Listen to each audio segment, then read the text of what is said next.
says it's time to rock and roll.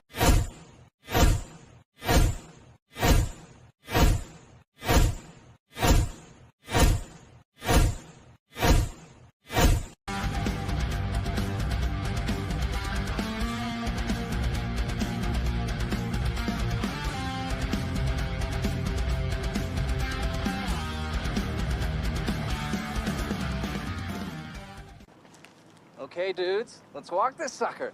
All right. Hello, everybody. And after 3 months of hiatus, we're definitely going to walk this sucker. Welcome back to episode 54 of Into the Comiverse. It's been a minute since I've been live, and a lot of things have happened, and some pretty cool stuff.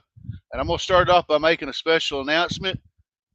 May 7th, seen the birth of my first granddaughter, mine and my wife's first granddaughter. Her name is Ophelia Renley Moore, and showing off a little baby picture because I can finally show them off. That's my little granddaughter. So special prayers to them and my daughter and her husband as they start their great joy into parenthood. That's going to be pretty awesome. But first, we got a couple of guys backstage just waiting patiently. So let's welcome them in. Here we go. Hello there. Hey guys, Hello. what's going on, man? Seems like it's been a minute. Yes, it has. As they say down here in the South, it's been a month load of Sundays. Never heard that in my life, but that's pretty fun. In your case, it's been a dozen Sundays. Oh yeah, it's been a while, man. I mean, I've been hanging out on other chats, but you know, with me going to work at Walmart and everything, I was like, okay, now how am I going to do this? So I figured, oh, I'm just going to do it. And I know you two are, a week, 2 weeks removed from Heroes Con. Yes. I'm still getting over it. Yep. Yeah, I understand a lot of people are. So we're going to go straight to the chat. And if y'all would like to join the panel and hang out, come on, there's the link. Just click on that link. I want to say hi to Christina Payne. How you doing, Christina? She's doing a real good job going to these live streams and sharing the links and everything. She's pretty awesome. We got Cliff, omnipresent and in the chat. My mom, hello, mom, hello, son.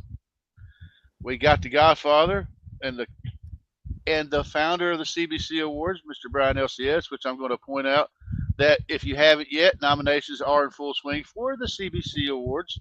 So go to www.cbcawards.org to nominate your favorite YouTube content creators. And there you go. And I'm not going to do like I've been doing. I mean, if it happens, it's cool. But I finally nominated. And I waited. I did something. I wanted a moment of truth. I waited to see if anybody was going to actually nominate me because, it seems better when you see your name on there and you didn't do it yourself, But for the first year ever, I can proudly say that I am a sponsor of the CBC Awards. Nice. I was inspired, and that's all I'm going to say on air.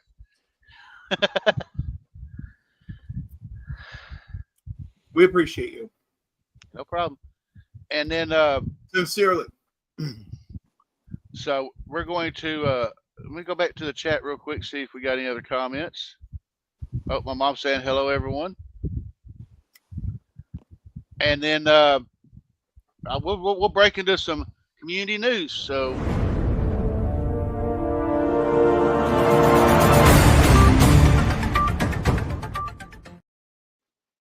I just love that. So the community news I have is all, this last week we've seen a lot. When I say a lot, there was at least 4 people that I know of that passed away. A real big one to the comic industry, and that was Jim Shooter. He passed away because he was the editor of Marvel Comics. I don't know the exact years, but during the 80s, he was the guy that helped buy the rights for that kid for the Spidey costume idea. He helped do, or I believe he wrote Secret Wars, didn't he? He did. He was also He was also instrumental. I don't know if too many people know this, but he was one of the ones that was instrumental in getting the Transformers deal from Marvel. I mean, he was the guy, from my understanding, he was the guy that walked into Bob Budiansky's office with a desk full of Transformers and said, I need names and origins, and we got to come up with a backstory for a comic for Hasbro. And I think it was Hasbro. But that's pretty cool. And one of the things I always thought that was cool about him, I always heard this was a rumor. I don't know if this is true, but it'd be awesome if it was true. I heard that he created NFL Super Pro just so he could get Super Bowl tickets. I hear that a lot. It's one of those things where you don't know if it's true, but hell, it wouldn't be surprised if you did. But we lost some other people too. We lost. I can't think of it. I just literally said his name backstage. But the gentleman that played Admiral Viet in Empire Strikes Back and Return of the Jedi, his name is Kenneth Colley. He passed away at the age of 87. And then we lost Michael Madsen, for everybody that grew up watching Reservoir Dogs, Kill Bill, Species. He was in Free Willy. I mean, the man had a hell of an acting resume. He was in a movie that I always loved. I think it came out in the 90s called Beyond the Law with Charlie Sheen, where Charlie Sheen played this undercover cop that was doing infiltrating a biker gang, which was pretty cool. And then the last one, yesterday, we lost Julian McMahon. And for those of you who do not know who Julian McMahon is, he was in Nip Tuck. He was famous for playing Cole in Charmed for 3 seasons. And he did play Doctor Doom in the 2000s Fantastic Four and its sequel, Rise of the Silver Surfer, amongst other things. I know a lot of people don't really generally care for the Fantastic Four movies of the 2000s, but I loved them. I didn't think he did a bad job as Doctor Doom, but that's just my opinion. I mean, I thought he did pretty good. I think he had somewhat of the attitude right. I mean, he didn't play exactly the Monarch of Latveria like we see in the comics, but I thought he did pretty decent. What do y'all think? Yeah, I think he did, and people give those movies too much crap. That first movie is technically a success. We never would have gotten Rise of the Silver Surfer without it. Exactly, and it's funny too because, and then Rise of the Silver Surfer kind of ends up blowing apart. Well, yeah, I'm going to be honest with you. The only problem, as much as everybody else that had a problem with Rise of the Silver Surfer, was the way they did Galactus. That was my only gripe. Everything else was fine, pretty much, except for the stupidity about the engine of the Fantastic Car. I'm like, that was the worst product placement ever. Well, yeah, that's true. Does it have a Hemi? Yeah, that was kind of. But that was the thing back then, I guess. Well, I say back then. It was back then. It was back then. It was a while ago. I have to accept the fact that I'm getting old. It's a sad, sad truth. Did you mention Kenneth Colley? Yeah, I mentioned Kenneth Colley. I knew him, like I said, I know him from Empire and Return of the Jedi. Yep, Maureen Hingert from The King and I. Oh, Lord, see, there's more. Rick Hurst, Deputy Cletus from the Dukes of Hazzard. Dukes of Hazzard. I cannot believe I didn't mention Cletus.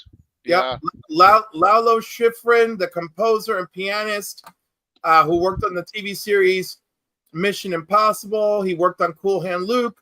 He worked on Amityville Horror. Oh, Walter Scott Jr., who founded the R&B group The Whispers. That was June 26th. I've gone back too far, but yeah, but still, I mean, that's a lot of people that passed away. Oh, you don't want me to go into all of 2025. No. I mean, Kylie Page, Bobby Sherman, Rebecca Del Rio, Mick Rouse, Joe Marilini, Lynn Hamilton from Sanford and Son, Dave Scott, Ann Burrell, Kim Woodburn, David Kaliki Kenui Bell, Ananda Lewis, Brian Wilson, Tony Louise Fisher, Harris Yulin, people know him from Scarface, Sly Stone, Sly and the Family Stone, Chris Robinson, star of the TV show The Doctor, Peter Henry Schroeder, who was one of the Klingon chancellors in Star Trek Enterprise. Yeah. Lane Lewis, Arthur Hamilton, Edmund White, John Brenkus, Jonathan Joss, which of course we know him from John Brenkus was Sports Center, Sports Science, which was sad. Yeah. Valerie Mahaffey, who was on Northern Exposure and even most recently on Young Sheldon. And that is all the way back to, hold on, I don't even know what date that is. All I know is I'm not even near January of 25, and we have all these losses. Yeah. So now when okay, so when is Superman coming out? This Thursday. This Thursday, okay. Oh, this coming Thursday. Yeah. Y'all looking forward to it, or? I don't know. I'm probably gonna see it on like Saturday if I'm free. I know according to Adventures Joe, he's giving it a 10 out of 10. So I mean, I'm sticking Tuesday night.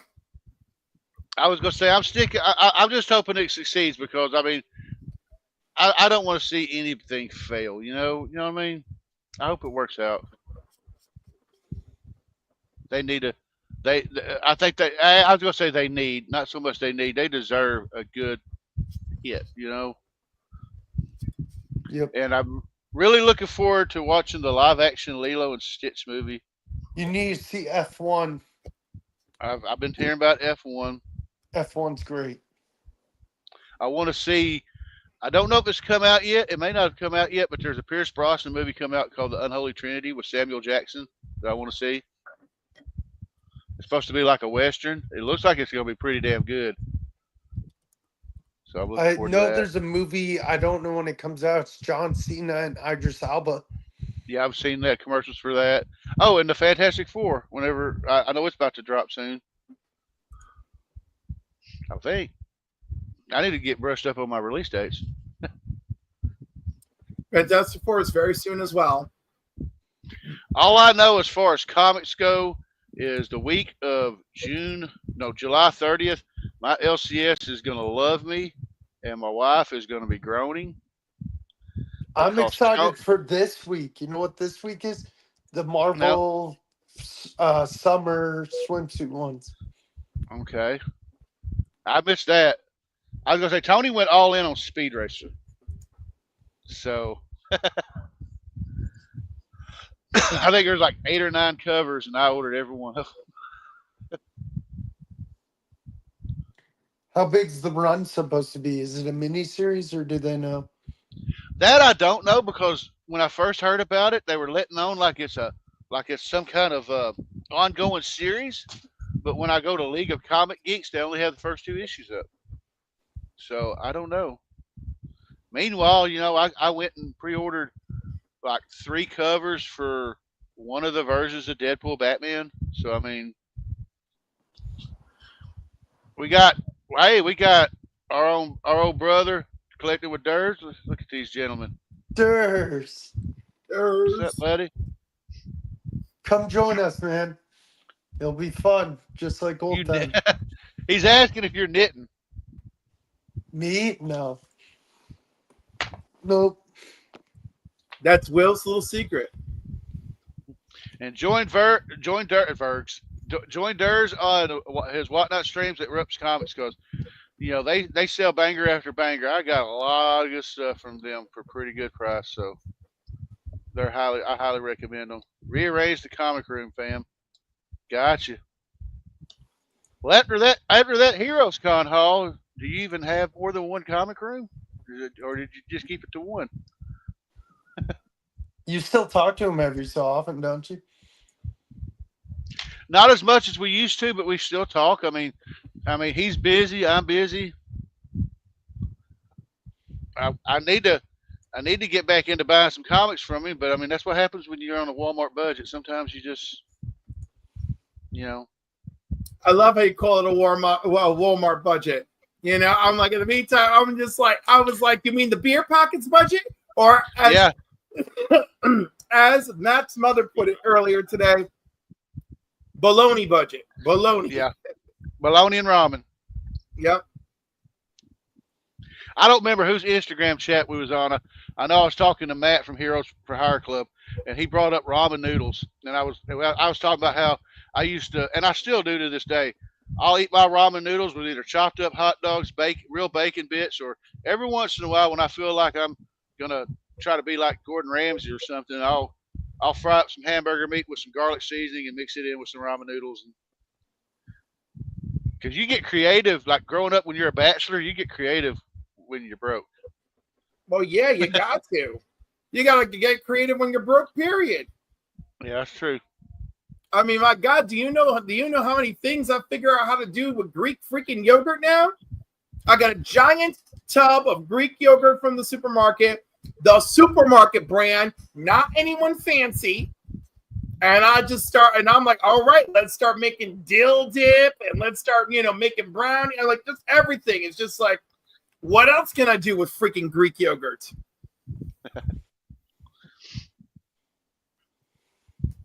I know Lord, it seems like I've been eating a lot of KFC and McDonald's here lately. I'm sure McDonald's loves me. I bet they do. Well, and I was going to say, I did actually get to watch, if anybody's ever seen The Founder with Michael Keaton. Yes. I heard that's a good movie. I'm pretty sure that dude could probably do a freaking movie about the telephone book, and it would be a good film. Probably. But that was a really well done film. Yeah, it was. And what got me to watching it was, I mean, it's not like I asked for it, but I started seeing these clips pop up on YouTube. Like the clip where he first, he went over there and ordered a burger and it only took 30 seconds and everything. And I was like, wow, that's pretty cool. And they showed the tour of the first McDonald's and everything. And I was like, I got to watch this. Hell, this is interesting. I don't know why, but I was like, I found it interesting. And then I went ahead and just bought it because I couldn't find any place to rent it. So I just bought it and I ended up liking it. It's a great film, in my opinion. Now, originally I was going to show off some patriotic books, and I was going to show off a bunch of cat books, but I got a case of lazy ass. The only cat book I got that I can show off real quick is this Cat 100 that everybody's seen about 100 times. That's okay, I guess. Again, like last night, for example, my wife watched Superman. The original? I watched the original. She's like me. I like all the Supermen that have come after Christopher Reeve, but Christopher Reeve is our Superman. And all right. I like Dean, but I love Dean Cain. I mean, that's Christina's favorite too. Everything from Dean Cain, Tom Welling, Brandon. I like Brandon Routh. The Calvarine, Henry Cavill. That's so funny. Man, I remember, I don't know how, but I had a lot of stuff spoiled for me before I finally got to watch Deadpool Wolverine. But somehow that was not spoiled for me. Somehow I was able to dodge that. And when I seen that scene, even when he turned around, even I went, holy shit.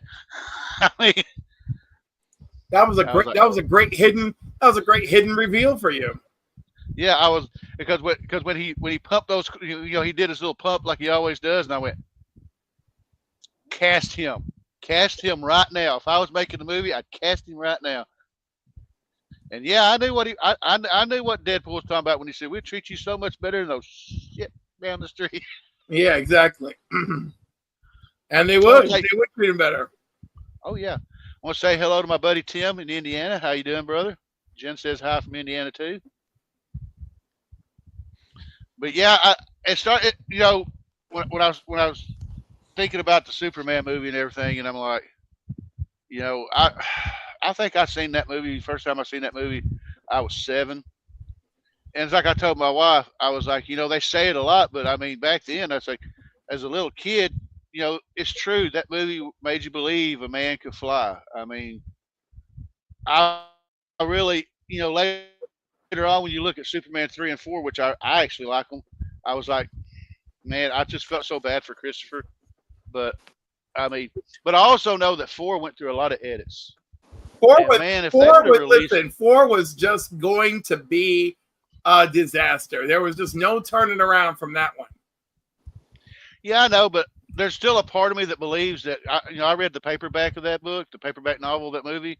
Yep. And I'm like they should have made the paperback, because if they'd have made that novel, the movie based on that whole novel, that movie probably would have been a lot different. But I have a question. Do y'all think that Superman 4 suffered because of Superman 3, or did it suffer for its own rights? No, it suffered for its own rights. I mean, Canon screwed them out of a budget and everything. It was a disaster. Yeah. It was a disaster from day one. Yeah. Now, I never would have thought that, John Cryer, the guy that played, what was it, Lenny in Superman 4, would end up being Lex Luthor. But geez, man, he did a damn. When I heard he was going to be Lex Luthor, I was like, I don't know. And then when he come on the show, a Supergirl show and stuff, I was like, wow, man. Let me tell you, he did it. He had an interview where he basically said he was doing it as a forgiveness for his role in Superman 4. Yeah. Right? He was like, let me deliver a proper Lex Luthor to make I know I'm paraphrasing whatever it is he said. Yeah. But he was straight up like, let me make up for that disastrous movie and give you a legit Lex Luthor, which he did. He brought it. And us I'm gonna say us stoner kids in the 80s, I thought Lenny was kind of cool. I mean, when I watched it. Yeah. The only thing that got me was when they were calling the villain the Nuclear Man. I was like, by God, there's only one Nuclear Man, and that's Ronnie Raymond and Professor Stein. I was like, well, if they'd have called him Firestorm, I'd have been pissed off. But, that would have been bad. But they didn't have rights to anybody, so that's it. Yeah, that's true. And then, when you watch the first season of The Flash and you see Firestorm on there, you're like, oh, cool. And then Ronnie died, and you're like, oh, wow. But I always thought the guy that played Jackson did a real great job. He took that role and ran with it. I mean. Yeah, I thought he did a nice job with it. And then, and then that was it. We were done. We had nothing else. But something's kept popping up. I never watched the last season of The Flash. And in my error, I'm realizing I need to go watch the last season of The Flash, because I seen a few cameo bits of Deathstorm, and I went, "Whoa, hold on, what the?" Now I doubt very seriously. I mean, I don't know if y'all probably seen it. I haven't, but I doubt very seriously they're going to stray too far into the Blackest Night stuff. I mean, they can't. I don't see where they can. But as I told my wife, I said, except for the symbol, I said he pretty much looked like he did in the damn comics. I mean, from what I've seen of the comics, which I need to read. I need to go and read some of the Deathstorm comics that he's in. Blackest Night and everything. Anyhow, that last season of Flash, they did what they could. They were really trying to. They were trying so many things, man, and they're trying to wrap up the story, And they it didn't suffer the way Supergirl suffered. Right. I think Flash had a stronger ending than Supergirl did. Supergirl's last season, with the exception of a few episodes, was a damn chore to complete. Oh hell! And I hate that. And because of that, it took me a while to catch up on Flash. And then I finally finished Flash off, which was mostly stronger. But I mean, hey Rich, I just seen you. What's up, everybody? What's up, Cliff? Hey, Tony. Rich is here. Hi. Yeah, I have like 10 minutes, but I figured I'd pop in and say hello. So it's been a minute, man. Yes, it has, man. All we need is DVH and Evil Mike. I mean, yeah, Evil Mike, man. He's been doing gaming streaming. I haven't really seen him do much comic book stuff.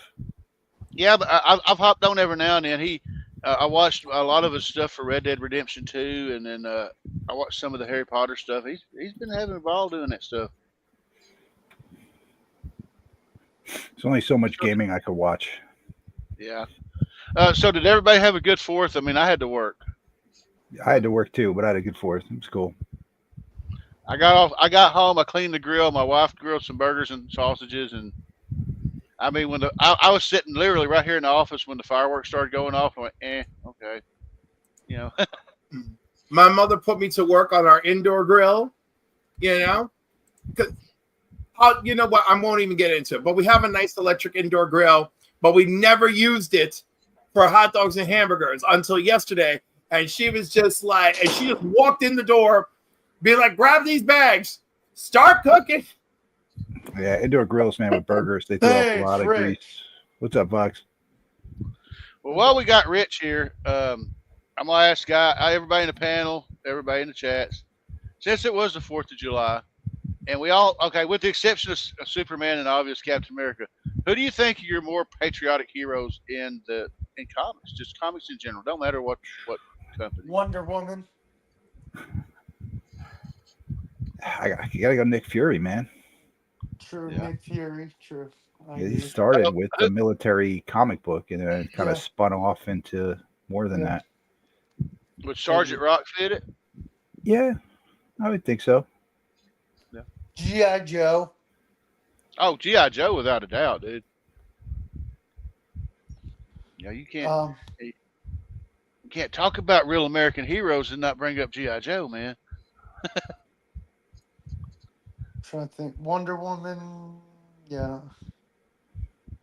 There used to be a character in DC, and so I don't know if he was prevalent a lot in the 80s, but I know in the early 90s there was a character named Agent Liberty. Yeah, he was a Superman character. Was he a Superman character?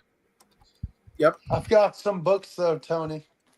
All right, man. I do also think of Punisher a little bit, but in a weird, demented, twisted way, of course. Well, yeah, he was. If we're gonna go down that road, I nominate Amanda Waller. Yeah. Good. Yeah. All right, Vogs, we're going to give you the spotlight and let you show off some of your books. So I followed the theme of America. These America.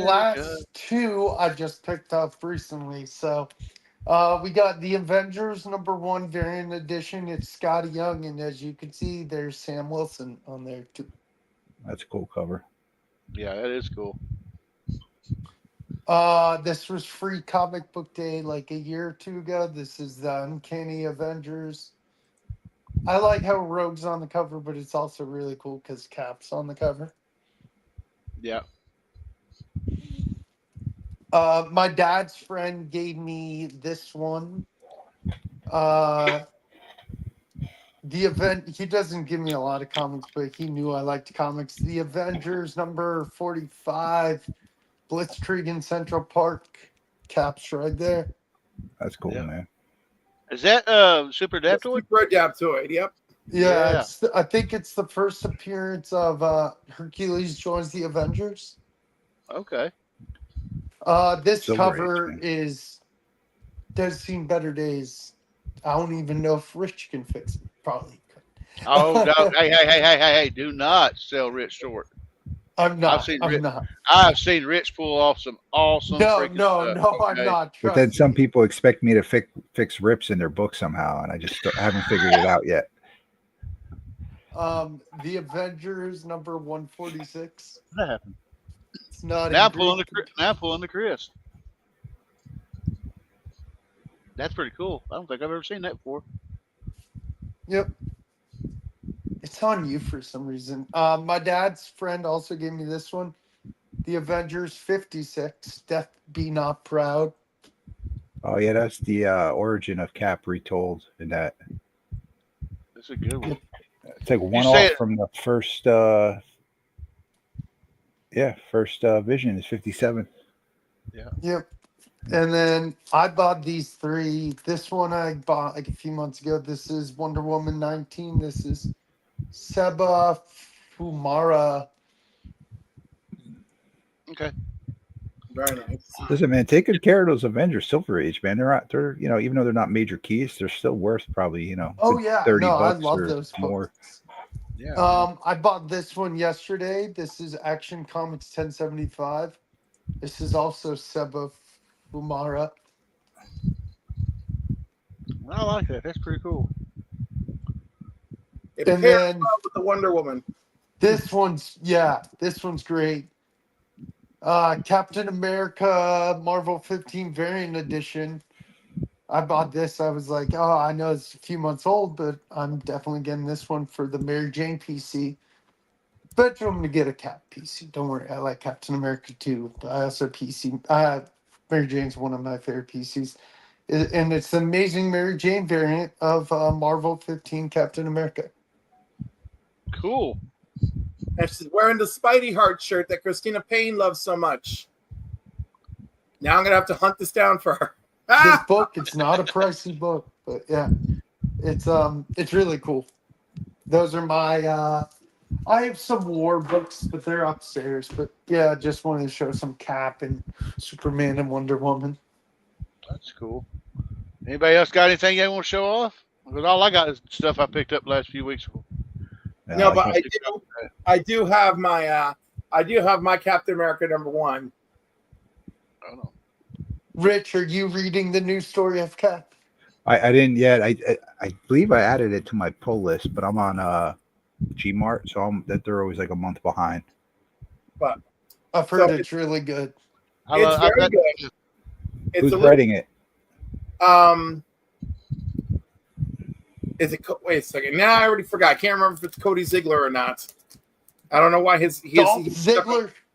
I almost want to say Chip. I almost want to say Chip Zdarsky. But I also want to say Chip Zdarsky, and it's Chip Zdarsky for the win. Yes. I didn't know that. So yeah, Chip Zdarsky. I'll give it to him. But of course, I couldn't get the Spirit of '76 cover, but that's okay because I got this beautiful homage by Luciano Vecchio, whose work I love anyway. So it was perfect. Perfect. Definitely. I was stuck with the Frank Miller cover. That's all they had.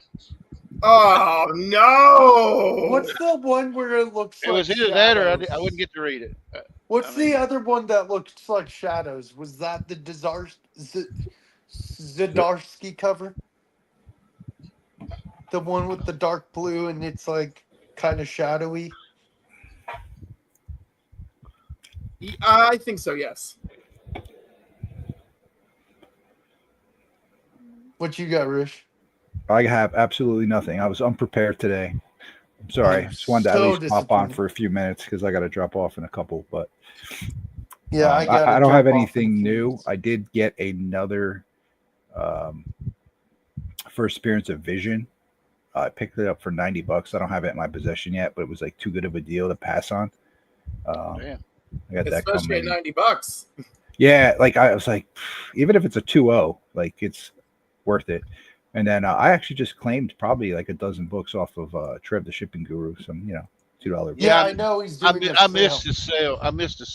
They're posts. Just go to his Instagram. They're in posts. You could pick through them. Okay, gotcha. Yeah, there's some cool stuff in there. You got a couple cool like down his PC like crazy. Negative space covers, and he's got all kinds of crap in there. It's pretty. Three nothing good major nerds. Key, but Three good nerds says, "Thanks, Tony. Now I need to go play Contra, and that is the Konami code. Yep. Up, down, left, right, B, A, select start." Or that was for 2, I think, right? That's actually, I think that's for 1. That's the universal Konami code. It worked for Contra, Super Contra, Gradius. Oh shit! Some others. Yeah, some others. I've got to hop on after it was a universal code. Done showing his books. You say you have to hop off? Once you're done showing your books. Okay, cool. Well, I mean, mine's just what I picked up the last few weeks. I've been, picking up my comics every 2 weeks. I got some facsimile stuff. Got the reprint of More Fun Comics. Man, I wish I could have this as a original. Because this is what I did. I've got to bounce now. I'm sorry, I forgot. That's I'll cool, talk man. to you guys later. Y'all have a good night. Thanks for hanging out, man. Yeah. See you later, Bugs. See ya. But yeah, this one I'm trying to remember. But yeah, I'd love to have that. I think I did a spotlight video on it.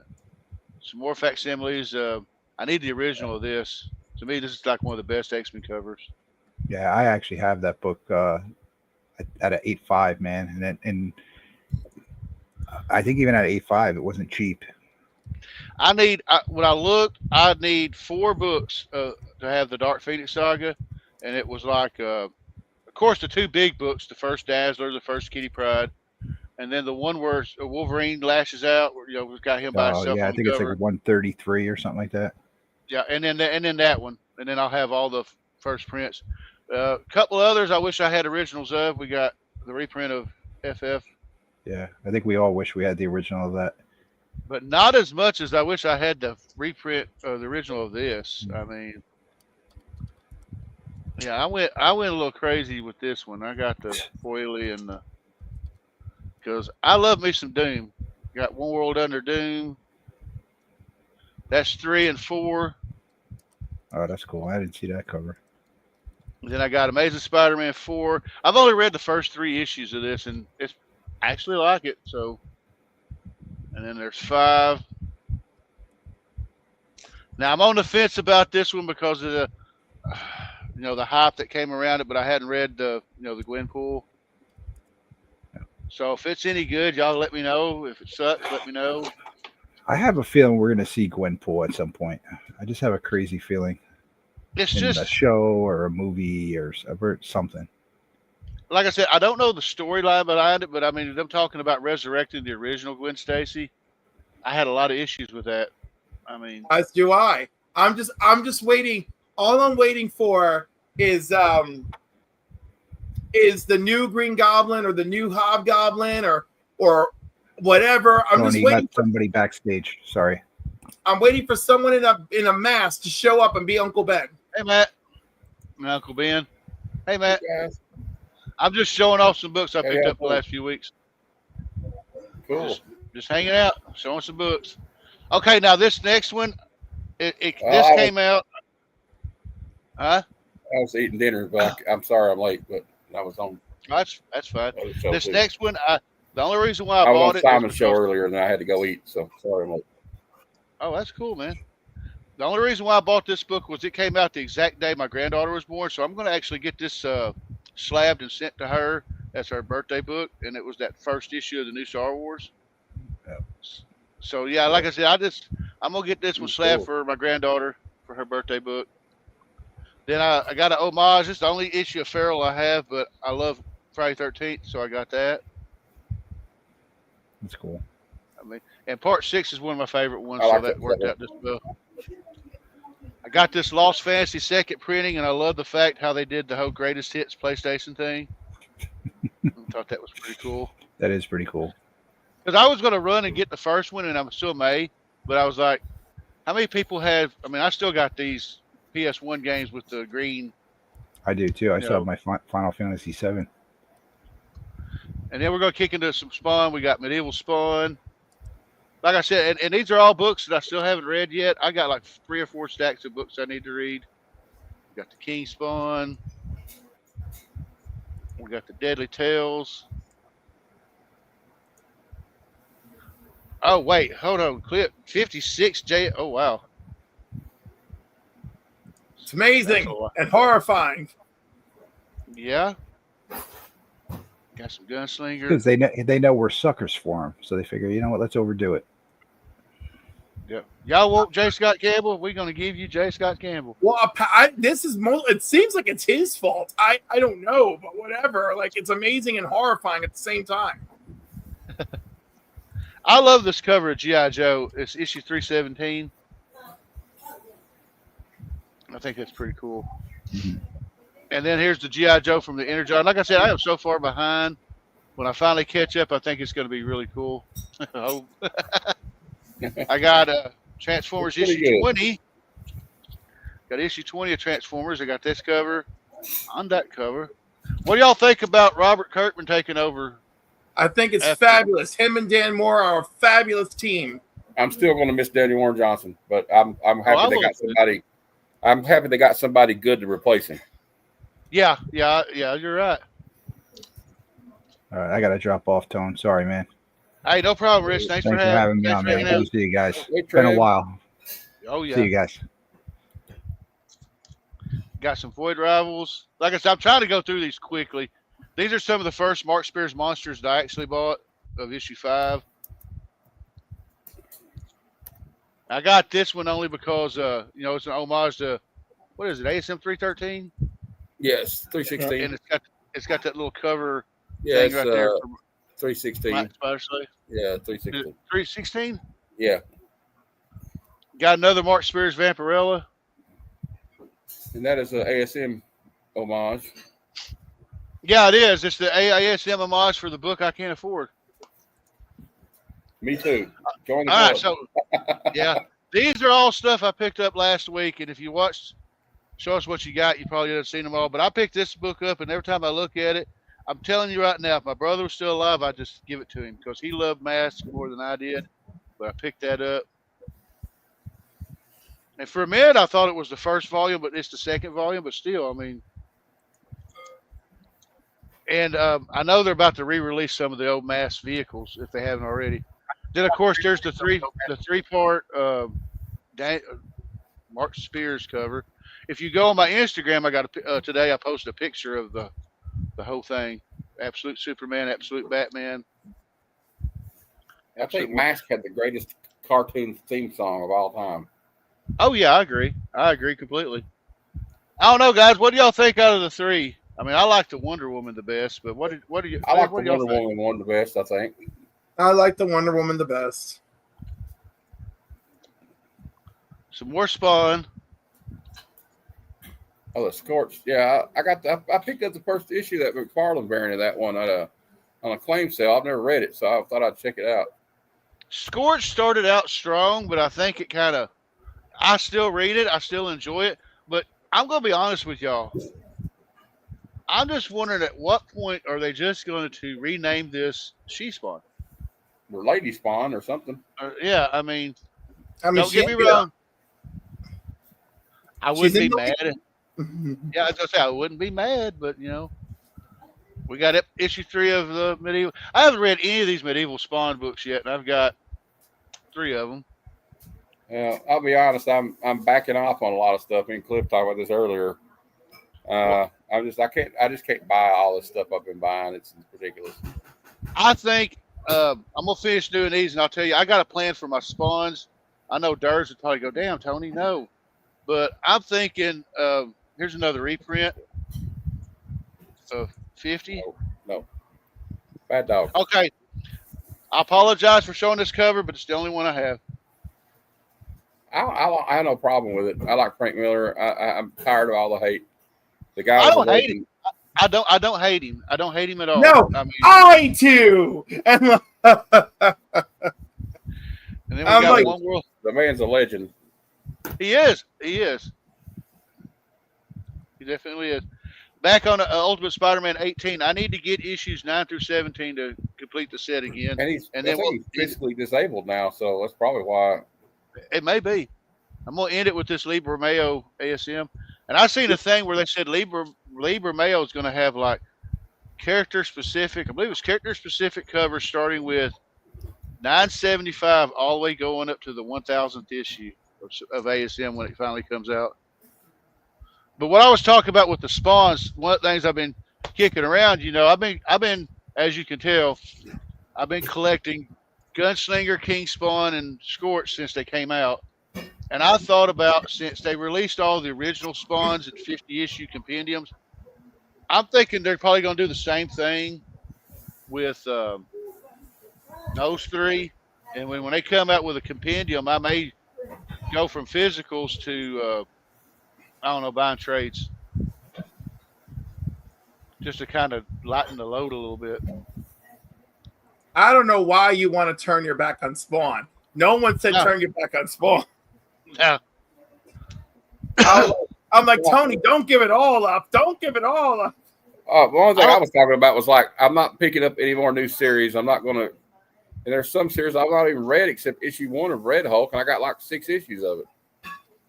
So it's time to. I'm gonna let some of it go because I'm not gonna have enough money to get inventory. I need to start buying more comics to sell.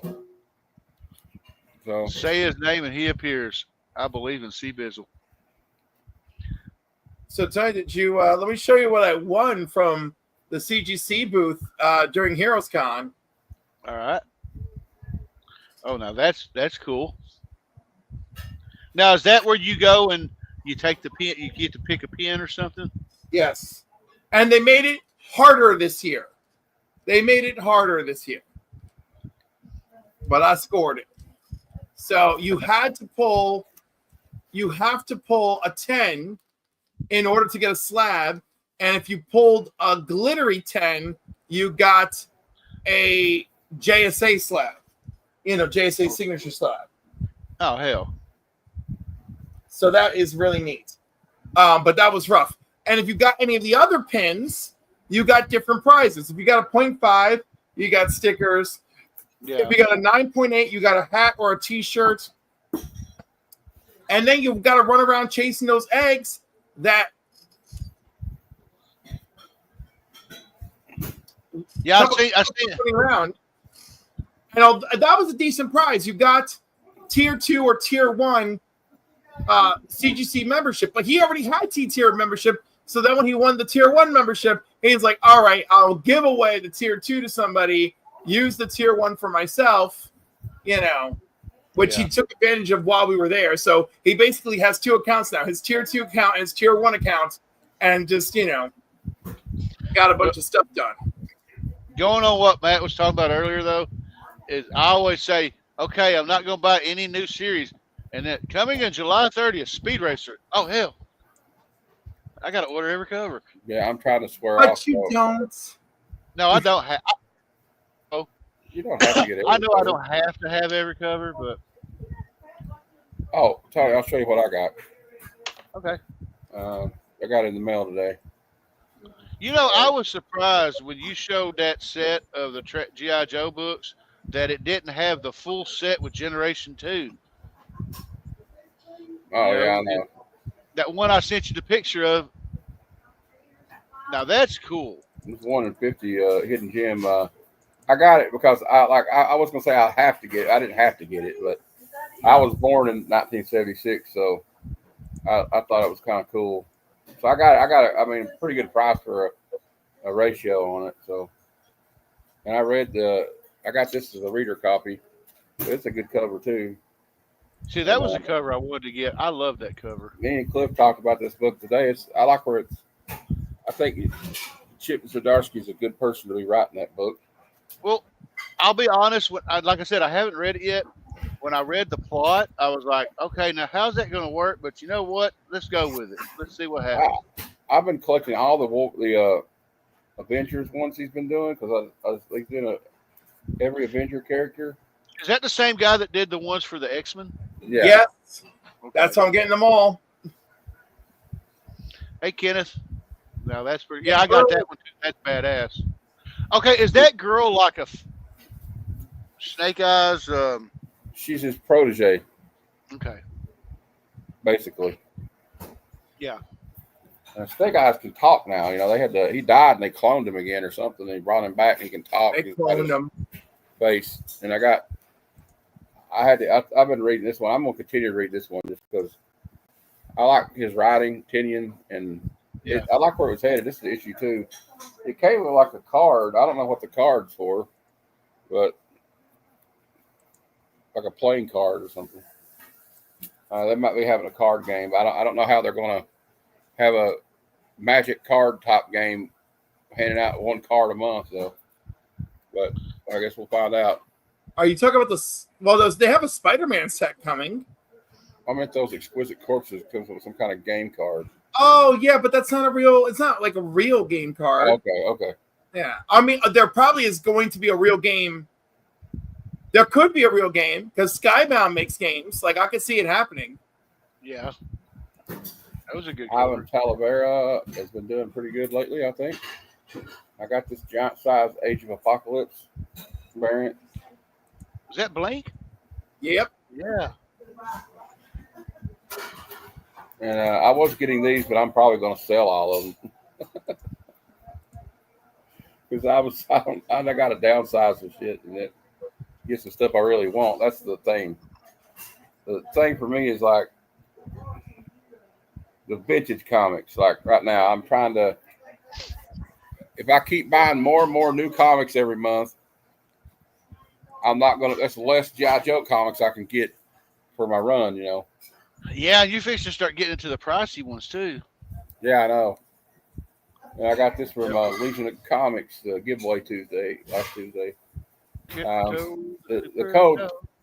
It's the code for the free month of DC Universe.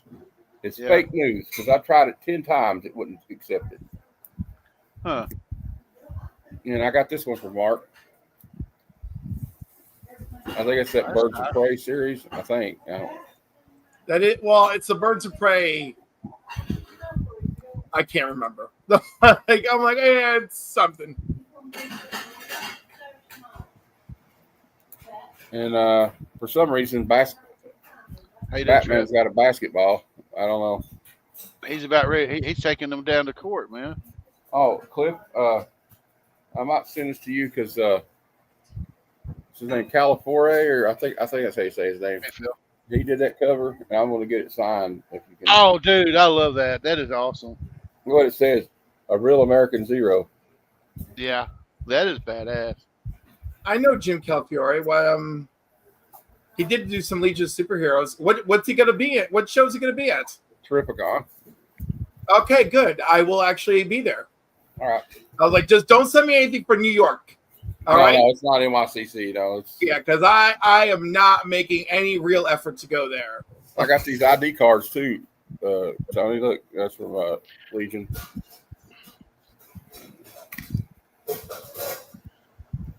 So what are these ID cards for? Because I don't know what I did with mine, but I got an ID card for.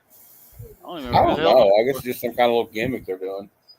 And I figure they have some kind of purpose. I get Monkey and the kid and the gang. The kids picked out the cards for me. I thought they did pretty good. That's pretty Joker, cool. Black Canary. Yeah.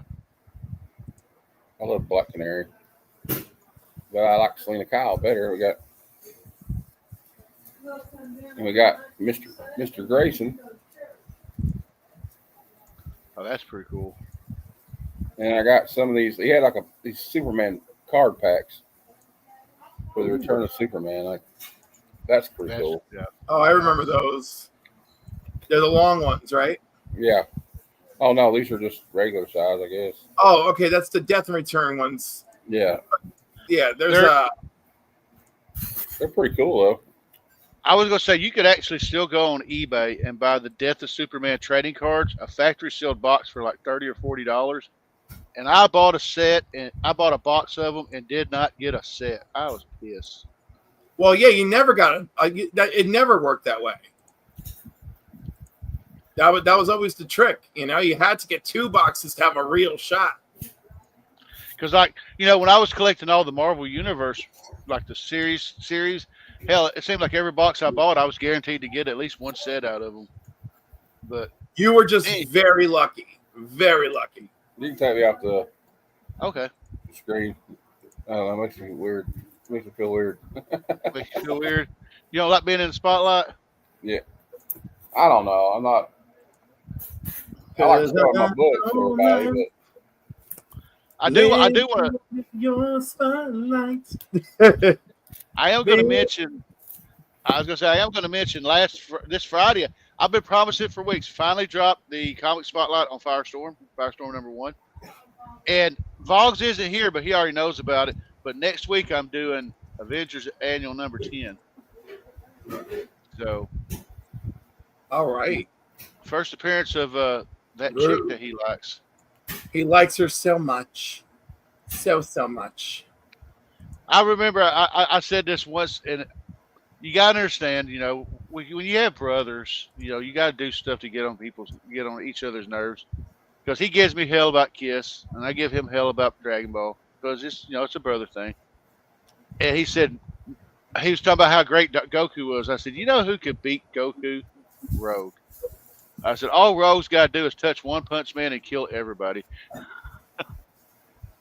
I mean, that's a thing she can actually do. Mm-hmm. That could really happen.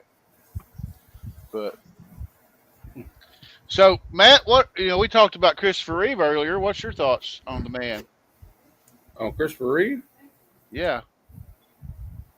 More importantly, we talked more about the Superman movies, but he seems like somebody I would have liked to have met. He had a lot of courage. Yeah.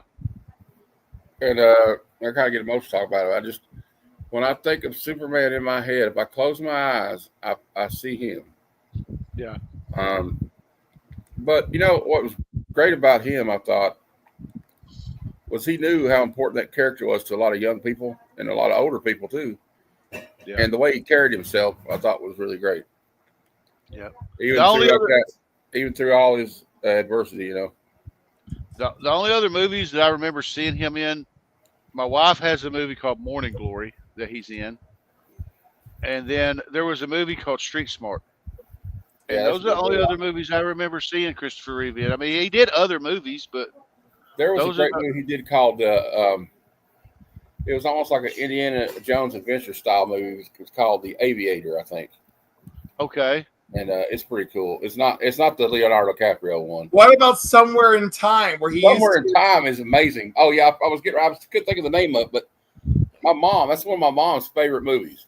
And then the one he did where he was, the gay lover to Alfred in Dark Knight. Oh yeah. Oh my God, the Something Trap or something. But there's he's like there's something about traveling. I can't remember exactly what it's about, but I do remember my mom liked that movie. I know.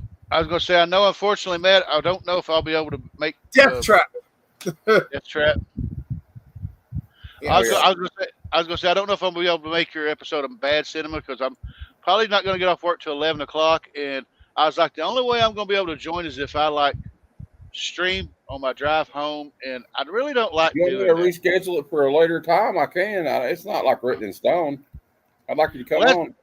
That's up to you because I gotta be at the lawyer's office, and I'm not gonna get into it online. But we got something cool coming up that we gotta do, and that's up to you, man. Because Cobra is something I really like. A lot of people can say what they want to, but I freaking love that movie. That's like one of my favorites. Oh, no, don't get it wrong. Just because I have it on Bad Cinema doesn't mean I don't think it's a good movie. Yeah, we talked about that before. But I'm all in for the Dark Knight. When you do the Dark Knight one, Well, that's Thursday. Yeah, there's no doubt that that's a good movie. We know that. Yeah. I don't know. I don't want to throw too much at you, Cliff, but I also wouldn't mind getting Mark Silvestri to sign something. But if you have time, if you can't do it, don't worry about it. Just send it to me and I'll do what I can. After that long list that Cliff went through, the only thing that's going through my mind is a lot of these aging creators. If you're going to want something signed, you need to. What's the word? You need to do it. I know, because look at that with Jim Shooter and Steranko's not going to be around forever. I regretted he wasn't there this year at Heroes Con. I was hoping he was going to be there, but hopefully he can hold out a little longer. I'd really want to meet that guy. I know people like to talk about, well, he does this for your book, and that.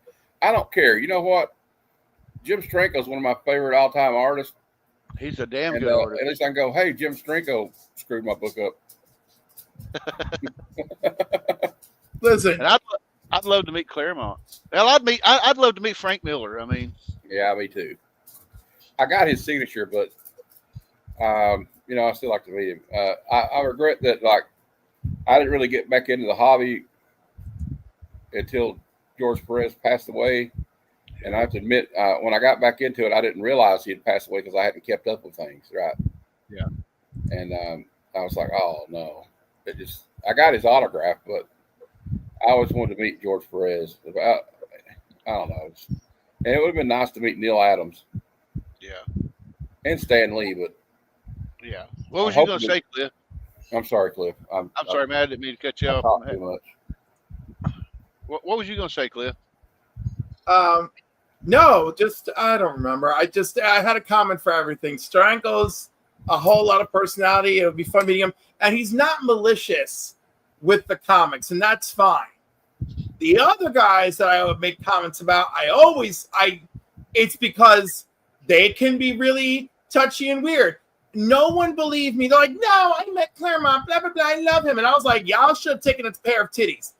When Lady Fantastic went to go see him, and she took Stephanie all glittered up as Emma Frost, first of all, he stopped while they were waiting in line. He stopped walking past the line to talk to them and said, "Oh, excuse me, Miss Frost," right? Then when she met him, the boys in front of her wanted to take a picture, and he's like, nah, move along. When she talked to him and got her stuff signed, he says, "Do you mind if I come around and take a photo with Miss Frost?" World of difference. Well, and if you're in a wheelchair too, though, because he did come around the table. And Cliff was surprised he did that when he saw that he came around the table and actually put his arm around. Well, mainly the chair. He kind of put his arm around it, but still. I'm gonna be very fair here, right? I know it's because when he saw you, when you spoke to him, he sensed that you were the real thing. Yeah. Right? Yeah. Like, and that's the difference. If you give him a whiff of imposter, right? Yeah. You don't have that. You don't have that chemistry moment with him. You know. And he liked the fact that well, first of all, I didn't just talk X-Men. I asked him about his Alien series, and he enjoyed talking about that. And then I was telling him, like, I just love the way you like developed the character of Rogue. You know, like she was hated by all the X-Men, and she was finally accepted. And I told him my favorite part of the run. One of my favorite parts is like she joins the X-Men in 171. Yeah, and then Logan's having the wedding in the next issue, right, to Mariko. Mm-hmm. And the X-Men get kidnapped by Mariko's ex, and the only person he can trust the only person he knows that can help him is Rogue, and she ends up saving him, and kind of starts to form their bond. Yeah. Well, I was gonna say she almost dies saving him. She almost dies, right? Saving And then he kisses her to give her his healing factor. Yeah, and that is like, I love it. That should be on everyone's favorite X-Men story right now. That should be taught in classes on people of how to write something. Yes. Yeah. Now, mind you, when they would revisit that same thing 40 times later and beat a dead horse, we don't do that. But when it happened the first time, it was magical. And his battle with Silver Samurai, it's just no words. It's just big cinematic panels of them fighting. That story is so great. And I love it. And you know, Matt, you covered it perfectly because it's so great. It's not just a Wolverine story. It is an X-Men story. It's featuring Wolverine, right? But it captures the spirit of everything, you know? Yeah. So I was going to say, when you talked about 171, the two things that I thought of when I read the book a long time ago, was like you said, I mean, you had members of the X-Men threatening to quit. Yeah. Because of Rogue going to join. Professor X, what the hell is she doing here? Yeah. And then I don't know why, I always love the part where you see Miss Marvel fly down, go in, and then you see Rogue get knocked. Yeah. Because but the thing about that, at that time, she had every right to be upset if she was. I mean, yeah. Well, I mean, when Rogue comes on the scene, her first appearance, she kicks every one of their asses, including the Avengers' asses. Yeah. We got a nice little what if, what if, if she'd have picked up Thor's hammer and became. Yeah, that's a fun issue, actually. It is. It really is. And then, Will, he just got, speaking of Will, W. Vox 18, he just got, I don't know if I have that issue or not. I think I do. Is it 269? Where it kind of explains how she absorbed Carol Danvers' powers, I always get them mixed up. I think you're right, because 268 is the one with the iconic cover, right? think With I Cap. have to look it up. Cap. I know it's right next to the one with the cover that had Cap and Black Widow and Wolverine on it. But I think you're right. I think it is 269. Yeah, I don't have 269. I got to get that one. The one where it looks like TLC comes in handy. They're like at each other's throats. Yeah.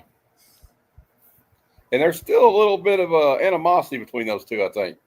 Yeah. No, it's better. Like it's definitely better. You know.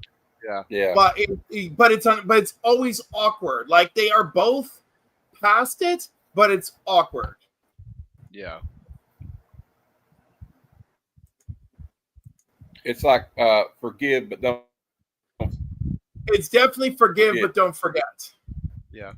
Yeah. And the thing is Rogue can't stop thinking about the fact that she had her living in her head. It happened, you know? Yeah. Has she ever did that to That's anybody another great thing about well, the thing is, like they kind of explained that in this last series, they did a mini series that Rogue Savage Land. She when she's there at the Savage Land, she said, I'm alone. When she was alone for the first part of her being stranded there, and she's like, I'm alone, but I'm never alone because I could always see the people I've touched. And she would see like Captain America in her head and Captain Marvel, Carol Danvers, and all these people, Wolverine. So like, it's almost like the people, she had their memories kind of, and that's probably kind of a hard thing. It's kind of a double-edged sword. She's got a very powerful ability, but there's a price to it, I think. The same thing with Logan. Logan lives long enough to see a lot of people he loves die. Yeah. And I always thought Rogue was one of those perfect tragic characters. I mean, like just for the very reason you just said. The one thing that she wants, she can't have. I mean, she can't just touch somebody or hold them. Yeah.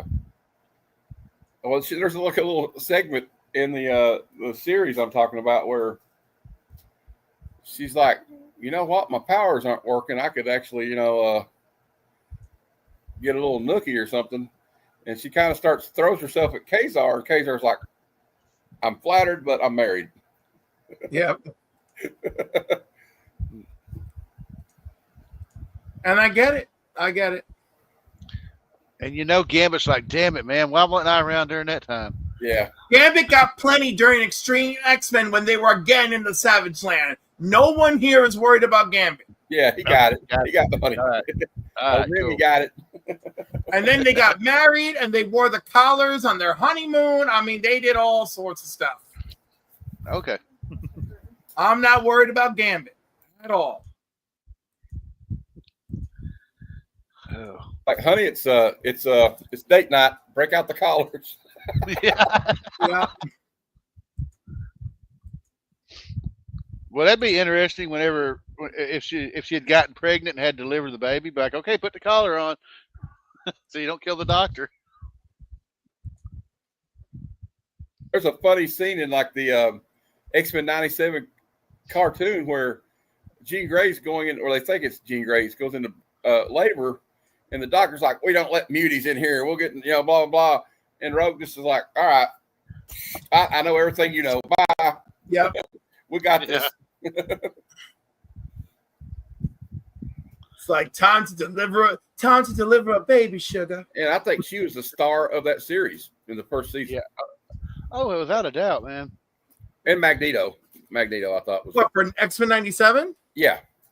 I think Rogue got a big glow up for X-Men 97. Magneto, of course, Storm, and Jean. I think the four of them got puppy. And I guess Scott too, right? Yeah, well, he had a big arc with Madeline. With Madeline and everything. They got a very nice glow up, and we even got and even Jubilee and Sunspot got to benefit from it as well. When Magneto's like, I've had enough of this. Rogue and Sunspot just are like, all right, let's leave. Come here, Ivy. The dog is on a leash. My mom was trying to hold the dog, and she's trying to crawl under the bed at the same time. We always talk about everybody getting a big blow up. Of course, I'm going to be the smart ass and go, Gambit got a big blow up too. Yeah. Do you think Remy's dead for sure, or do you think he's coming back? No. He's literally coming back. I mean, Apocalypse is holding the card and saying death. I mean, like the foreshadowing couldn't be any heavier and in your face. He's going to be death. So when does that new season come back? Not soon enough. I know. Have you heard the news? I look at the FOC, although I'm not going to pick it up because I'm sticking to it. There is a Spider-Man 94 series coming out. Oh, that's cool, It's Cliff. pulled away from me, Mom. And Hold on, Cliff. What is that? What we got here? the doggie's scared of the fireworks, and she started crying. That's why I didn't hear the fireworks. That's an awesome cover. It's quite the era. And I literally grabbed it because I was like, does this predate their first appearance or what? But I'm like, I'm grabbing it because it looks really cool. I love those, like the Marvel Age stuff. Like, here, I'll show you the one of my favorites I picked up from West Coast Dave. Well, the question is technically as far as the Horsemen of Apocalypse, didn't all of them appear before Fall of Mutants except Warren? I think. But I even remember Warren showing up. I feel like he made his debut prior to. Look at the ladies of Marvel all hanging out, having a day out at the beach. Got Storm, Rogue. I don't know who the blonde is. Boggs would want it just because of Rogue. Medusa is in the back, I think, and then you got Jean Grey back there, and then, I don't know. There's a lot of ex women. Like I said, I thought that one girl was Tigra. Tigra's back there, yeah.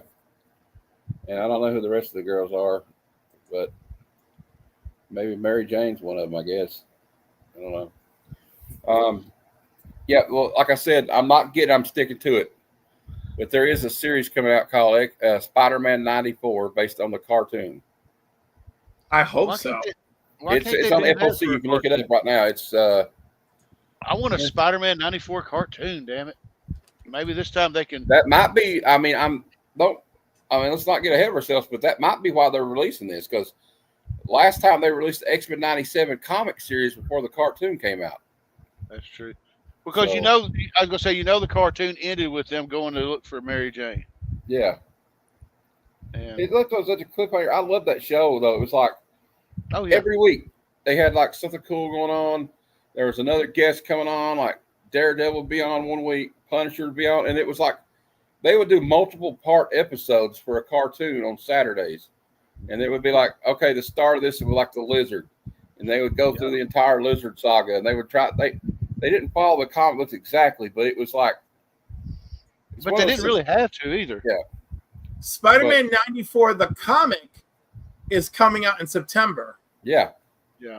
Interesting. And I'm trying to fight hard not to pick up a new series, Cliff. But they have to do this now, huh? Is that talking about the old Spider-Man cartoon? There's an episode where when Spidey's mutating, where the Punisher's going after him. Oh yeah, Craven Stephanie. Because I actually love Craven in the cartoon because he was more Spider-Man's friend than anything. They fought in the first time, and then the second time he came back. He came back at the request of, it was what he called his Calypso, and then what's her name, Mariah Crawford, and then they all helped Spider-Man, return back to normal.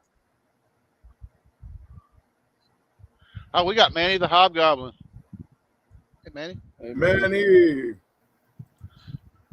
I got the speaking of the Hobgoblin, the Hobgoblin. You don't have to make me scream big. I was gonna say, I love the fact that the Hobgoblin was voiced by Mark Hamill. I just got that one on the Whatnot. That is awesome. For Friday. I wish I'd had it for Heroes Con because I wanted to get it signed, but maybe next year. He might be there. He's always there. He was there the year before too, wasn't he, Cliff? JR? Yeah. There's hope. And I think he's going to be at Heroes Con. Almost all his VIPs are sold out. Terrificon. Yeah. There you go. He gets a lot of shit from some people, but he was nice though. I was going to say, I was like, come on. Come on, Matt, just let it out. Just say Cliff just fucking hates on these legends all the time. Well, I mean, no, I just said he was very personable. He is very personable. I really enjoy him as a person. I don't respect his work. I'm sorry. Like, it's okay, Cliff. We don't. If we all agreed on everything, life would be boring. I know, but life can also be more peaceful. That's true, but it's not like we're like, I'm never going to talk to you again, Cliff.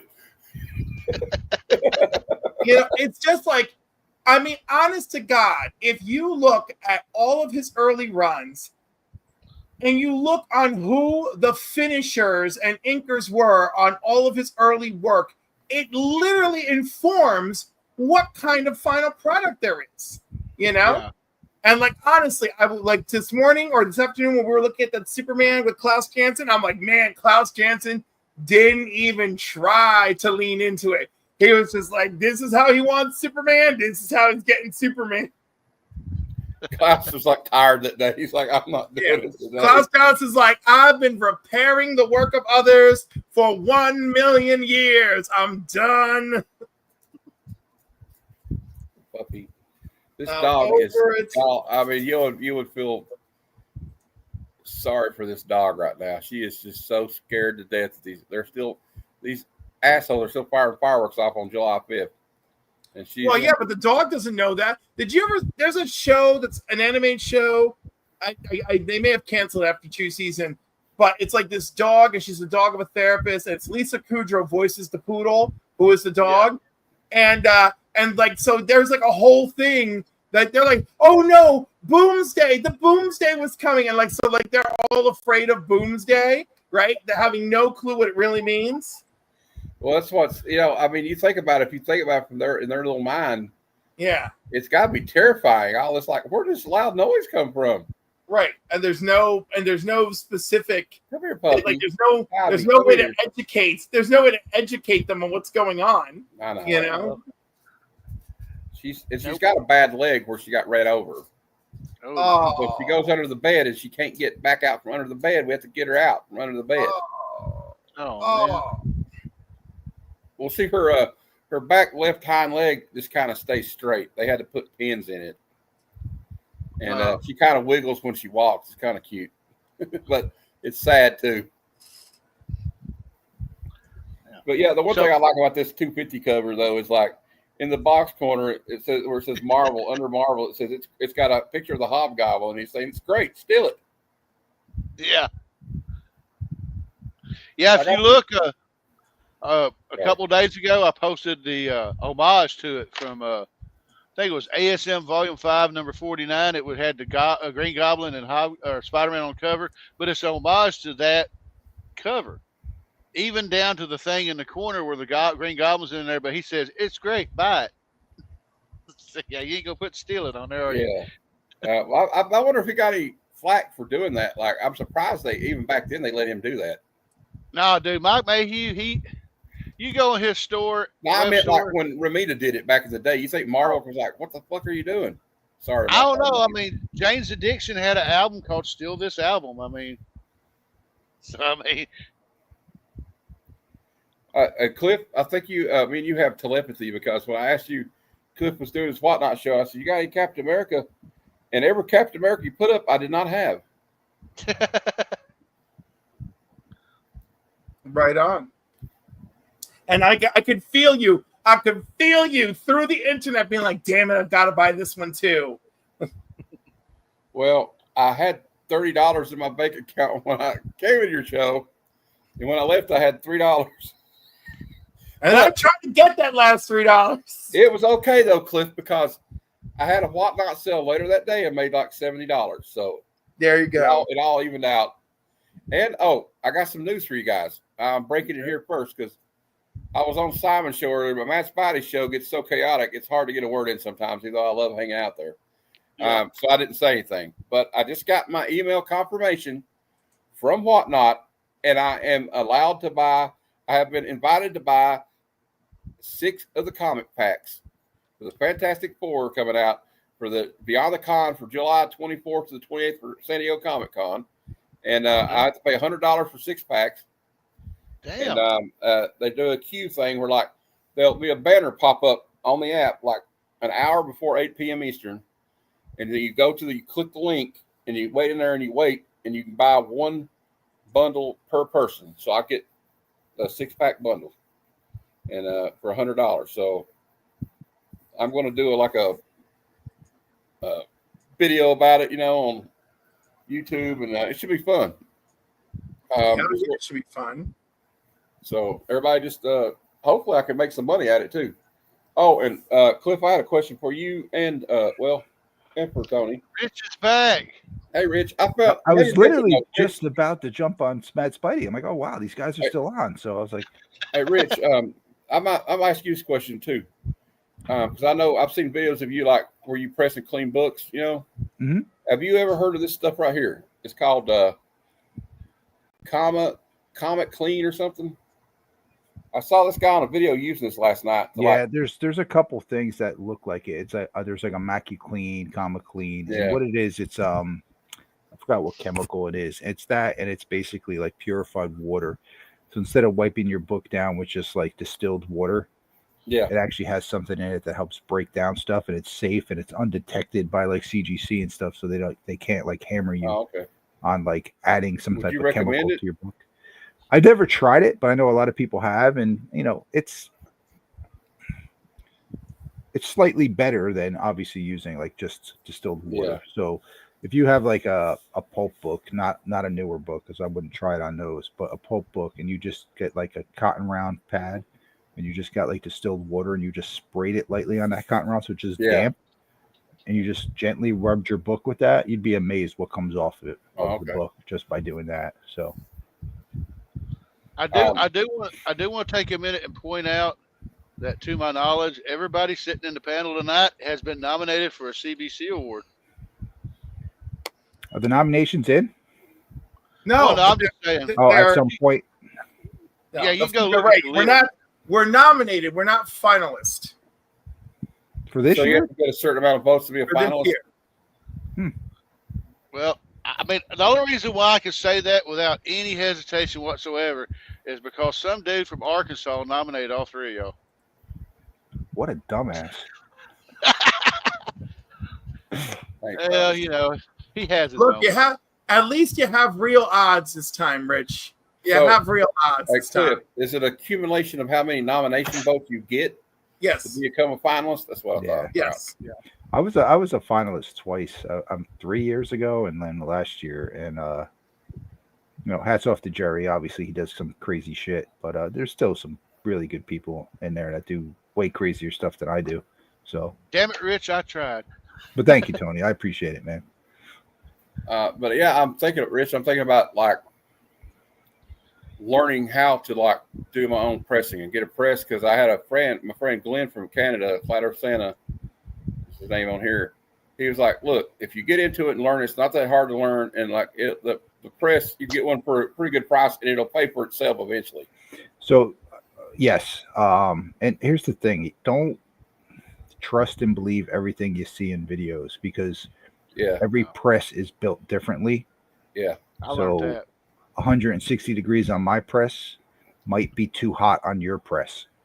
Yeah, you know what I mean? It's not all presses are created equally, so to speak. But yeah, I think I paid like $130 for my press like 7 years ago. I'm from Amazon, and then you got to buy some like silicone parchment paper and like little stuff. Yeah. But it's enjoyable, man. And the other thing is, what I always try to tell people too that start out pressing is, you get the press and you're like excited because you want to like press and see how the book looks. Yeah. The trick with pressing is you shut that heat off. You got to let it sit in there until it's cooled off completely. Okay. Because the book will eventually revert back to what it was if you don't let it cool in the press. Oh, okay. So you got to like shut it off, forget about it for 3 hours, come back, and then take it out. Okay. I got a buddy. So be patient. Play the long game, right? Yeah. I was gonna say I got a buddy named Greg, and he cleans and presses my books. He's only like 10 miles from me, and that was what he was telling me about because he keeps his in there for an extra 12 hours. And, yeah, I mean, like if it's late at night, I'm not gonna wait for it. I'll just get it the next day. Yeah. You know what I mean? It doesn't hurt to leave it in there. It'll hurt to leave it in there under heat too long, but Yeah. under cold it's fine. And it's like people are like, oh, do you do it for like money? I'm like, no, I don't do it for money, because to do it for money, you got to have a fleet, because you got to leave them in there. You got to have you can't just have one, because it's at least 4-hour process just to do one book, so to speak. I would just like to start learning it, because look, I mean, I'm going to, when I do my next submission, I'm not going to have the press by then. I'll have to send them to somebody to get pressed. I'm probably going to use Justin, that Legion of Comics talks about a lot. Mm-hmm. And, but like, it just makes me nervous. Like, I know, first of all, you got to send them to CDC and hope.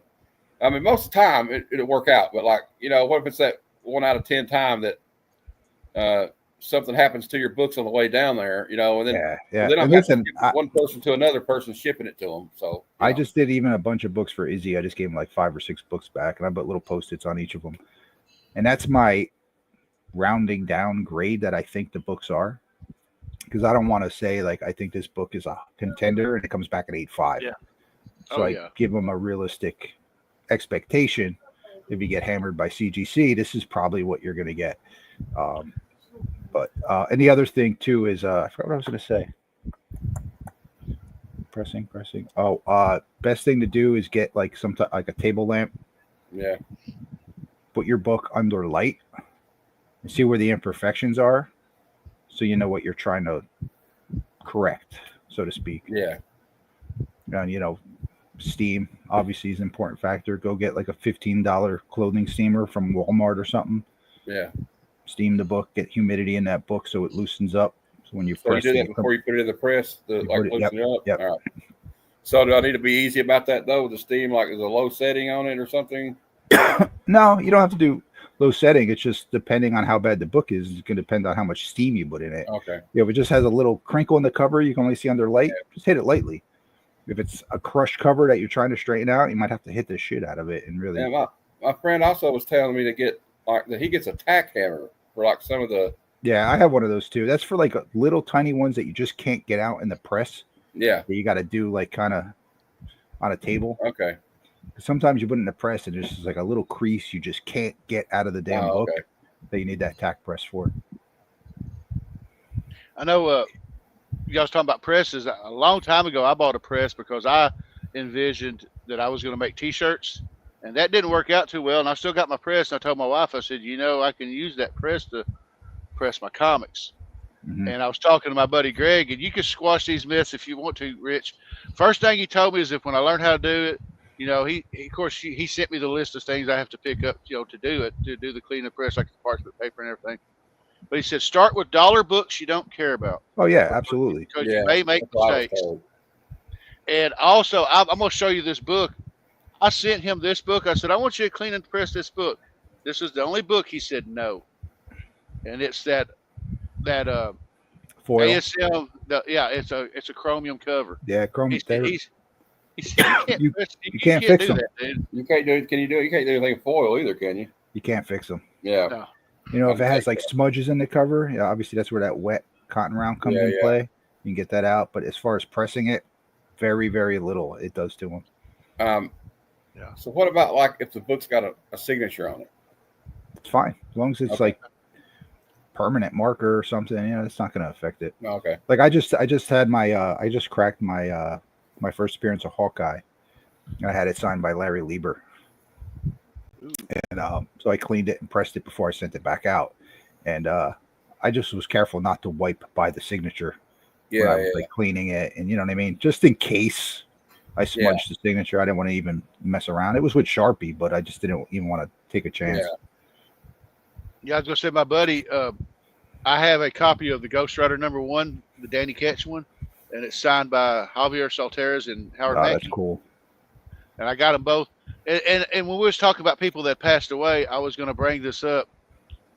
I got in 2014. I got to sit down and talk to Tom Lyle, and he's done a lot of art for different. He was a DC Comics and Marvel and such. And the thing that he loved to draw the most was Tim Drake. He said he didn't create Tim Drake, but he loved drawing him. And matter of fact, that day he was doing a sketch of Tim Drake for a charity auction they were doing that day at that con. And I had to leave, so I didn't get to see who won it. But did you see the original sketch for that cover with that Joker face? Went for like $222,000 or some shit. Oh yeah, yeah. oh, That's insane. The Jock cover. Yeah, I I think know. it's Jock. I think it's his name. It was the one that is like the Joker face on the whole cover, and it looks like it's like bats Yeah, making up. it's Jock. oh yeah. I think The original artwork sketch. It sold at an auction for like an obscene amount of money. It was insane. I was gonna say it's funny you mentioned that cover because I think it's coming up on FOC for a facsimile reprint. I was like, everything's coming up on FOC for a reprint. and see that, and that's the thing. If I'm allowed to get on a soapbox for a second, I love when they do stuff like this. You know, these golden age, silver age, Yeah, golden silver age. books you probably can't afford, but like they're fixing to do a facsimile release of all the Civil War. You can still go out and get those. I mean, Dollar it's not bills, like, most of them. yeah, but they're going to do a facsimile edition reprint for the whole series. What is the point? You know, like they did one for Amazing Spider-Man Annual 21. I'm like, dude, you go spend $10-15 and get that book. You know? Yep. But I'm like, but meanwhile, you know, Was that the I'd first love to have- Speedball? 21? no, 21 was the marriage. 22 was Speedball. Oh, the marriage. Gotcha. But like, you know, I would love to have a reprint of the first Alfred. You know, I know they're fixing to do the first Lex Luthor soon, but and I was kind of wondering because I've noticed every month they've been reprinting the early FFs like in order, and I'm like, I wonder if they're going to do that with Amazing Spider-Man, something like that. You know. Well, they did #1 a few times. Yeah. But I mean, to me, those first X amount of, hell, man, the first 20 issues of ASM, you've got a lot of key first appearances that a lot of people can't shoot. I'll buy a facsimile of the first Kraven or the first Goblin or the first Octopus. Sandman. First Sandman, yeah. I mean, hell, the first Electro, even the damn the Enforcers. I mean, hell, when they first appeared. Actually, like, you know, in the facsimile, for something that's not a bad thing because like a reprint, especially if it's like my G.I. Joe #1, I don't want to open that up and start reading the first print. If I want to read it, I'll reread the, you know. Yeah. But that was just my thing, you know, like books that a regular person like me or somebody that's on a budget, we're not going to have thousands of dollars to spend on the first Justice League or the first, you know, like the first. I'd love to get a facsimile reprint of a Showcase with Barry Allen. You know. Yeah. That would be cool. What's your thoughts on this, Cliff? You look like you want to say something. No, I'm burnt out on reprints, on variant covers, on everything. I am too. My pull list is like down to like 5 books. Mine's like about let me see if I'll have to break it up. I don't know. I think mine's a 10 or 12 stuff, but I got Spider-Man, Miles, Venom, X-Men, Cap. Mine is Spawn, Energon, Conan, Something That's Killing the Children, ASM, and Ultimate. And Speed Racer when it comes back. Hey, Rich, you see the here, I'll show you. You weren't here, I don't think, when I showed it. I got the 1 in 50 cap. Oh, the cover. Very nice. Very cool. What'd that run you?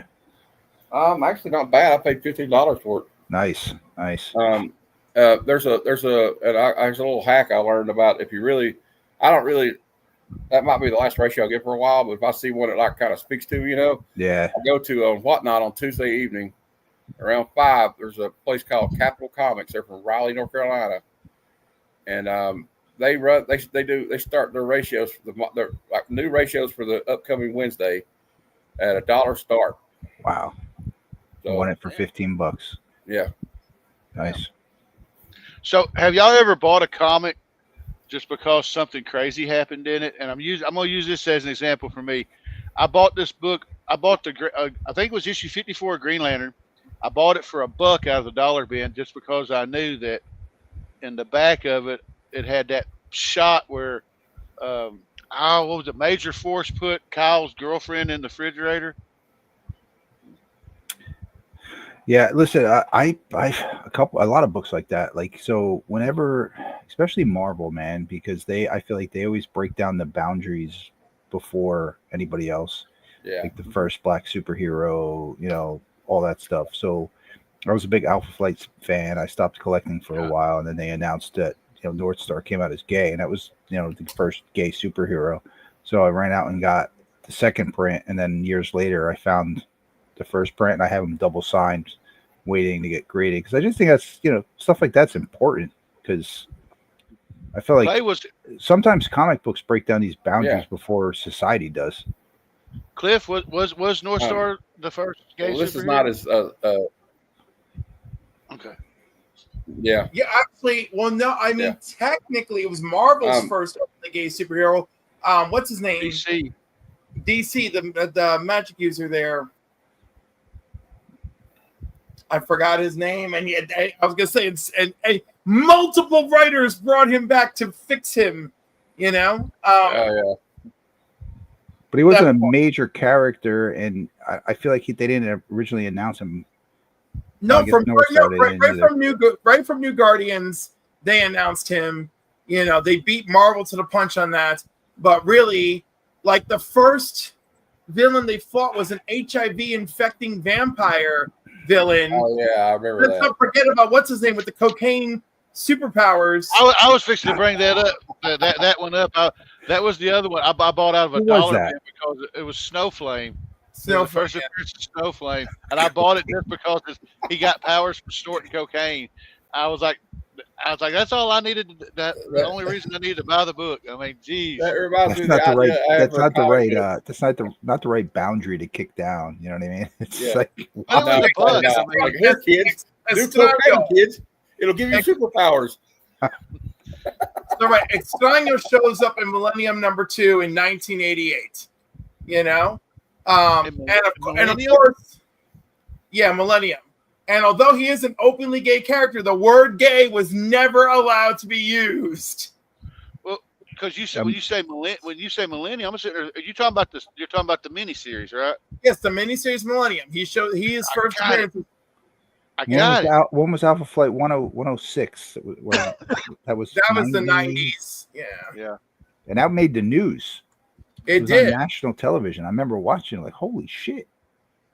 But we was talking about Snowflame. I bought it because I remembered that panel where it showed him like uppercutting somebody, and it says, "Cocaine is my god, and I am the instrument of its will." And I was like, "Oh my god, what in the hell?" There is 1992. Now here I am. I'm like, here I am struggling to come up with good characters, and they're making Snowflame. And the comic code still existed back then too. Yeah. That's crazy. There's a book from Kitchen Sink Press from back in the like 1980 or something. It's called Hitler's Cocaine. Okay. And it's about a guy that's like hunting for like this stash of drugs that Hitler like had lost or something when they find him in Argentina, and Hitler's down there doing drugs, and like it's really like crazy. But it reminds me. I think I didn't know. Without thinking about it, I may have stole that idea for my idea for a comic book, which was. I'm from Southeast Kentucky in the Appalachian Mountains, so I thought it'd be cool to have a character who has a moonshine still up in the Appalachian Mountains. There's a secret military base underneath the mountain, and they are experimenting with like a super soldier serum type thing, like Captain America. And they get a leak, and it leaks into the ground, and it gets into his moonshine still. And every time he drinks moonshine, he gets superpowers. As a hunting dog or with him, and and then I was going to name him Jim Bob Cooter. I was going to say my Dukes of Hazzard. Yeah, I was going to say my idea sounds just crazy. Now I never read hunted a book down. I don't know if this counts as like getting something because of something happened in it was wild or I don't know off the wall, but I've hunted down a Beavis and Butthead book one time because there's a panel where Beavis and Butthead are like spying on Mary Jane, and she's like in this very sexy negligee, and they're all like, oh, she's hot. So, y'all heard me talk about my vampire western, right? Yes. I've talked about it. Now, hear me out before I tell you what I've been doing, because I know as soon as I mentioned the words Chat GPT, everybody, I don't know what y'all think about AI, but it keeps popping up on my Facebook, so I decided to have fun with it. I was going to mess with it. And I was coming up with ideas for characters, and I had my two main characters. But for some reason, one day, I was bored. I was like, what if there was a madam that had a brothel, and they went from town to town, or they went to this town, and they killed vampires? So I put in there brainstorming about vampire killing vampire prostitute. And I mean, it came up, it said, it was talking about, this sounds like a genre defying character moment or something. I was like, whatever, man. Well, don't act like you're weirded out by like nobody does that. Like, because one night I was bored, and you know how they have the little AI chat bots you can talk to, like celebrities or like fictional characters. I went there and started trolling Darth Vader and said he was a punk, and he knew. I said, you knew Obi-Wan had the high ground. He punked you out. You suck. And he's like, how dare you? I just wanted to see what he would say. You're not alone, man. I think we all messed with those. They're pretty funny. Yeah. See how far you can push it. The only time I did anything of the sort, it was last night. I had it speak to me as if it were Jack Kirby. Ooh, that's pretty cool. And I asked it all sorts of questions, including like, how Jack would feel about, gay storylines in comics, whatever. And it answered me in a very Jack Kirby storyteller kind of tone. So that was it. But most of the time I actually make it do work. I'm like, I met this little trollop outside the Stop and Shop. This bitch told me to go fuck myself and shove my plastic bag up my ass. And I told her, I don't know how you expect to find housing this way, and blah, blah, blah. And then ChatGPT was like, I had an encounter with Adrian outside of her workplace to Stop and Shop. She was rude, and she had a rude tone in her voice. And I reminded her, like, it just makes it so beautiful. So beautiful. Beautiful. Oh, that's funny. But yeah. Hey, Phil, what's going on? But yeah, but like I said, when I kicked around the idea, it was just for fun, and I started thinking, wait a minute, man. What's the best way to kill vampires if you had a brothel? Like maybe there's some legs to this. I mean, I gotta tell you, what I think is hilarious here is, in reality, the best way for the vampires to lure a trap is for the vampires to run a brothel. Yeah. No, yeah. Well, yeah, you're right. I feel like there was a movie on that. Well, they had Bordello of Blood. Yeah, she ran a brothel in the mortuary, the funeral home. It was supposed to be the part. What was it? They told them to come and ask for I think it was the Cunningham Wake or something like that. And they'd go to this party, and it was all vampires. Speaking of vampires, man, I don't know if you guys ever watched that Abraham Lincoln Vampire Hunter. Yeah. That was cool, yeah, man. That was cool. The whole Southern Army was vampires.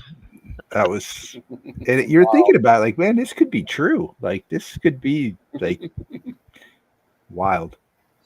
It was actually a pretty good book too. Read the book. I would love to get a copy. It's an Elseworld story of Batman, the Blue, Gray, and the Bat, because I've never read the story, but I always saw the last page where I guess that Batman of that era was gone to do something, and he left a letter for Lincoln saying, "When I get back, we need to discuss your security detail." And I was like, "Whoa, yeah, I think you missed the boat on that one." Yeah, I hope that guy, his bodyguard, got fired after that incident at Lincoln City. Yeah. He says the second I go out to smoke a menthol. Yeah, it was. Well, didn't he have his wife had a premonition that he was going to be the murderer too? I think. Oh, she did. Yeah. I think so. I don't know. Mary Todd was kind of after her son died, she kind of lost her, understandably, kind of lost her mind. But I'm a history nerd. Sorry. When we was on Matt's show before I left, I hit him with a trivia question. I asked him to name the guy that he was a little kid when Alice Cooper babysat him. I said, but he turned out to be a famous actor. Matt knew who it was, and it ended up being Keanu Reeves. Yeah. But the only reason why I started talking about that was because I heard Keanu talk about it a little bit, but Alice, I was watching a documentary about his whole career. He's talking to this guy and about everything from the drugs to him turning to Christ and everything. And he talked about how, I don't remember what album it was, but they had rented this house and they were recording for the album there. And the woman that owned the house said, look, my son's going to be coming in I won't make it home in time, when he gets home from school. Can you kind of just like watch over him for about an hour? And he said he'd take him to go get ice cream, let him hang out in the studio while they were recording and everything. And it ended up being, he grew up and ended up becoming Keanu Reeves. So, I mean, some of the stuff I read about Keanu kind of breaks your heart. Like, he's had some tough things happen to him in his life. One of the things I learned was that he never, I don't think, and I understand that he never really got over the death of River Phoenix because they were supposed to be like really, really good friends. Yeah, they did that movie, My Own Private Idaho, together, and they had a bond. And then, also he had that. What happened to him with his wife was pretty tragic. She gave birth to her child, and the child died. Yeah. And then she died like a year later in a car wreck. Yeah. And then his sister died of cancer. Yeah. And I read something that he's an interesting person. Like, he was born in Beirut. Yeah, really? Yeah, he was born in Beirut. Yep. And the last time he ever talked to his father, he was 13 years old. Wow. Yep. I was at Garden State Comic Fest, and I met Ron Garney. I had him sign a bunch of books, one of them being Berserker #1. And he was there with his wife. And I was like, did you ever get to meet Keanu? He's like, oh, yeah, a bunch of times. We sat down. He's on his phone. Yeah, he's like, and I'm like, is he as cool as everybody makes him out to be? And he's like, unbelievable. He's like, but, like most of us, has short fuse. I was like, well, that's understandable. He's like, but he is just a phenomenal person. So I just thought it was cool. I saw a video of him one time where this lady runs into his motorcycle, and he didn't even seem like he was that pissed off. But he's like, it's all. She's like, apologize. He's like, it's all right. It's all right.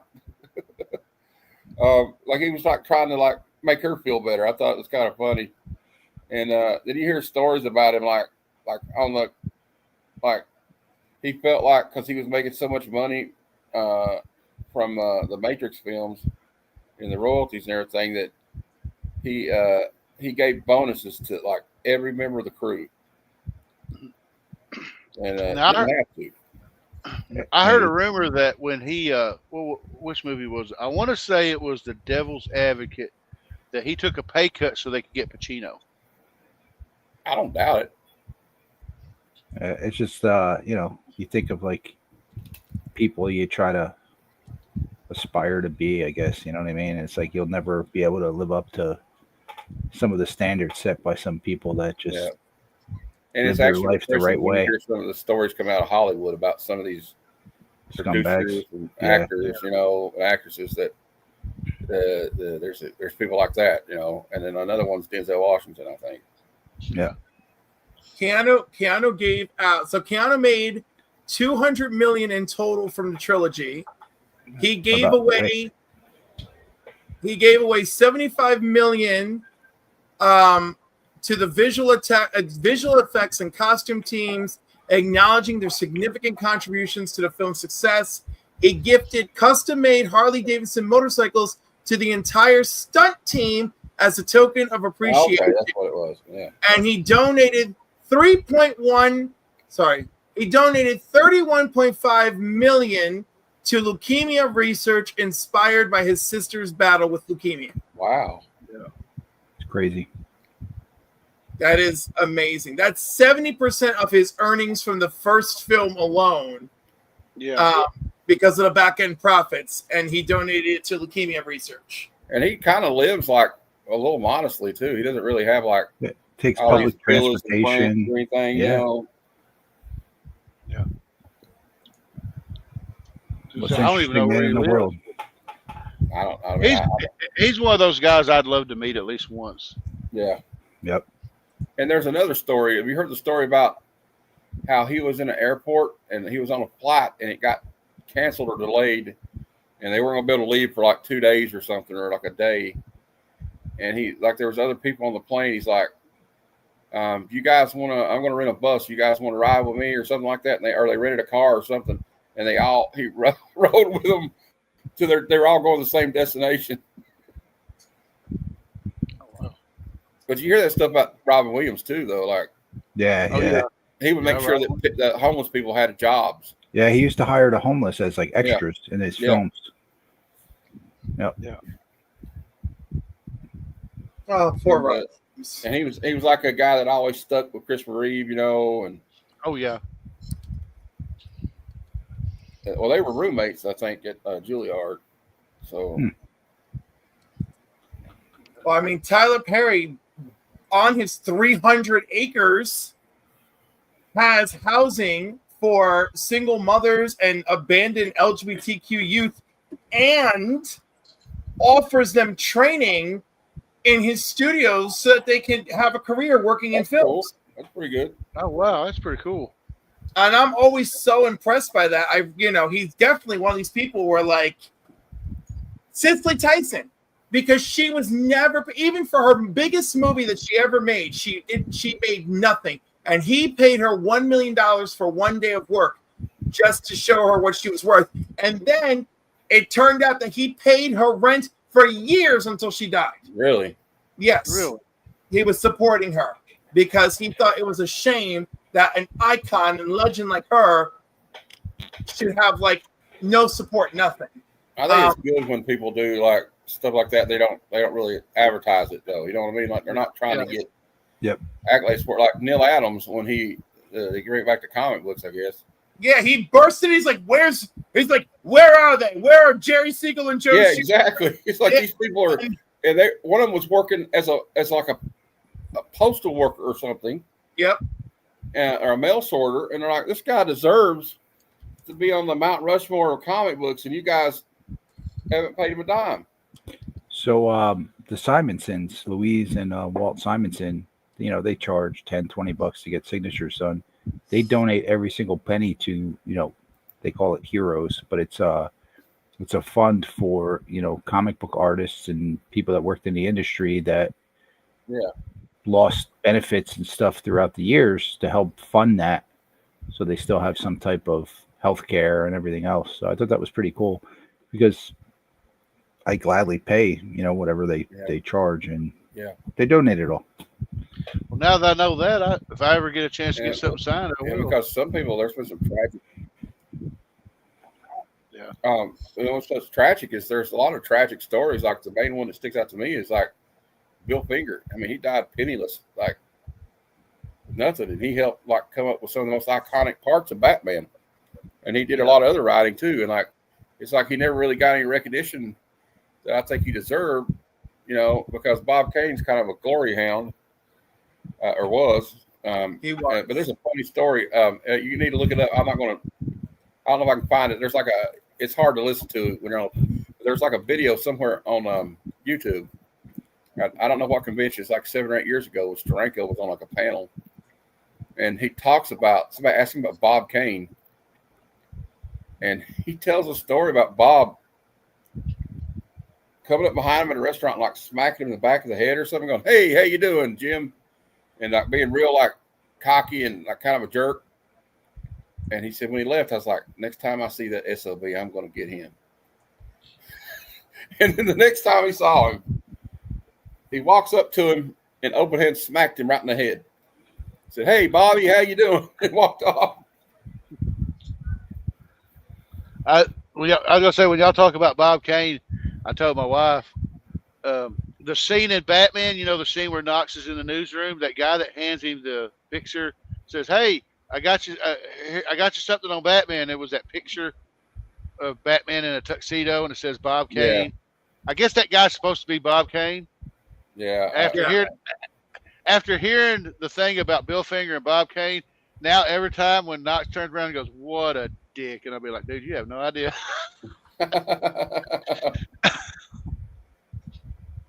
But, and also not that Bob Kane wasn't like did some pretty cool like. Oh yeah, I ain't selling the man like, short. It's just still. Like when you hear some of the stuff, like I watched that documentary about Bill Finger, I was like, man, it really kind of pisses you off because there's a story in that documentary. I can't remember which artist it was. He says every time that I would go into town where he lived, when I was in that town, he said I would go have lunch with him, and I would end up I'd always have to loan him money because he didn't have anything. Like didn't really even have a pot to piss in. Damn. Crazy. You'll say that man should have been paid like Bob was, but that's just my 2 cents. Yeah. Well, guys, it's been 2 hours. I'm fixing to have to cut it short because I got to work tomorrow. Short. Okay. Hell yeah, that's true. It's short. So I'm going to take a minute. We'll go around the horn, tell everybody what's going on in your neck of the woods. We'll start with. Let's see who's going to start with. Well, we'll start with Matt. What you got coming up? I have if I can find it here. Hold on. I got to find this book now. What to do with it? Well, anyway. Can I find it? I can't find it, apparently. But that's it. No, that's not it. Anyway, I have a book somewhere signed by Jenny Frison. It's a Dazzler cover. I'm giving away my 500 subscriber giveaway. So if you're not subscribed, what are you waiting for? Please subscribe. It doesn't cost anything. I'm trying to get to 500. It's a signed book. It doesn't have a COA, but I know it's signed by her because I saw her sign it.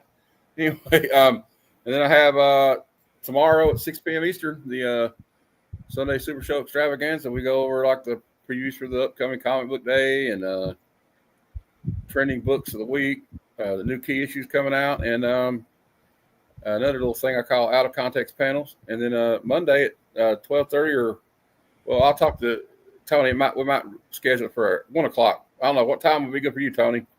Well, I have an appointment around 2:30 to go to do what I got to do. That's 2:30 my time, so it'd be 3:30 your time. All right. So I was going to do it at 12:30, but we could do it at noon your time. It would be 1 o'clock. That should give me enough time to get home. Hopefully, I can wash up real quick, and then I'll hop on. We only do the show for like 45 minutes. But anyway, we're going to be reviewing a movie called Cobra, starring Sylvester Stallone and Brigitte Nielsen. And Brian Thompson. Oh, yeah, Brian. And that guy was actually the best part of the movie, if you ask me. He's a pretty good bad guy. And then Tuesday at 8 p.m. Eastern, another interview show, Comic Conversations, and I'll be talking. Well, it's not really an interview. It's more like a conversation. That's why I call it that. And I'll be interviewing Locke Wynn, the artist, community artist, one of the good community artists we have in the YouTube comic book community. And then Thursday at 12:30 Eastern, another episode of Good Cinema, and we'll be reviewing The Dark Knight, starring Heath Ledger, Christian Bale, and what's his name, Aaron Eckhart, and Gary Oldman, and Michael Caine.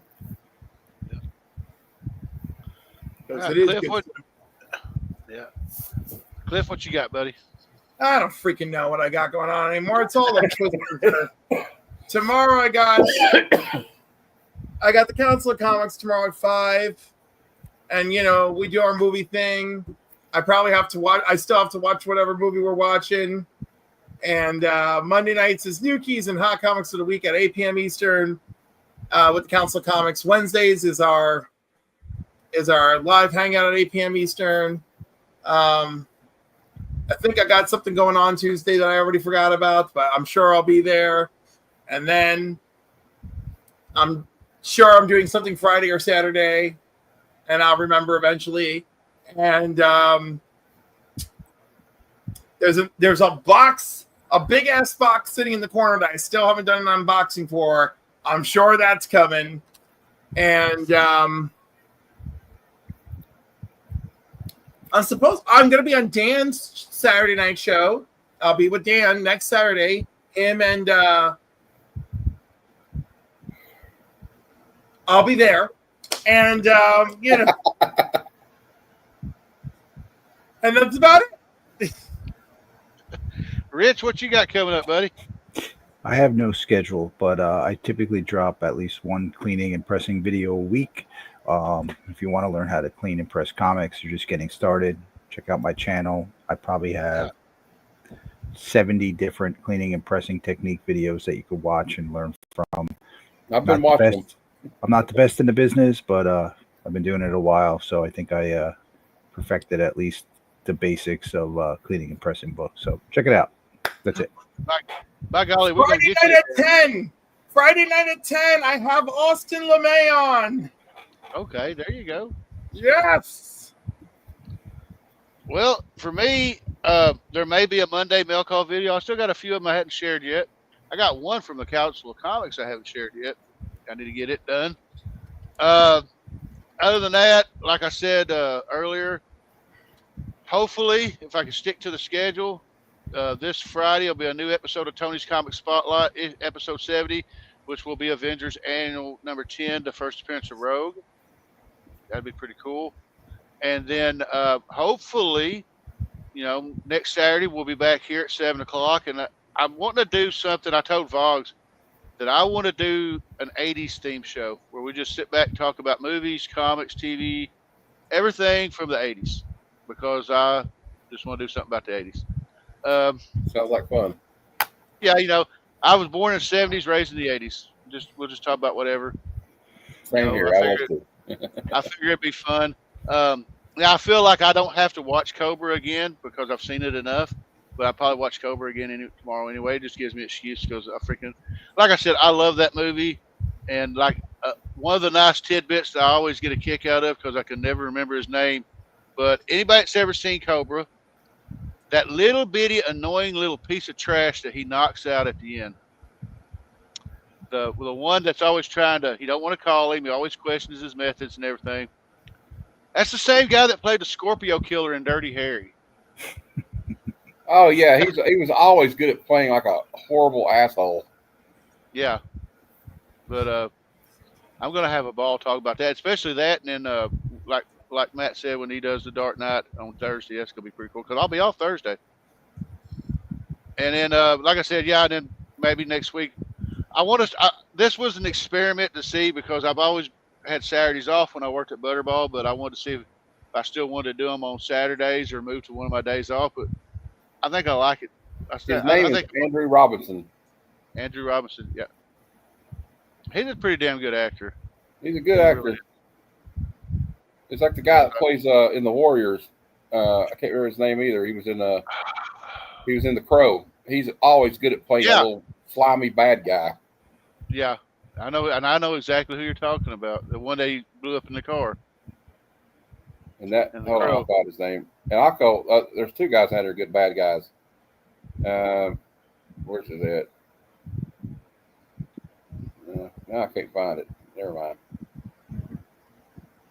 Oh, no, that's not him. Oh, I think it's David Patrick Kelly, I think. And then Michael Wincott was always good at playing a bad guy.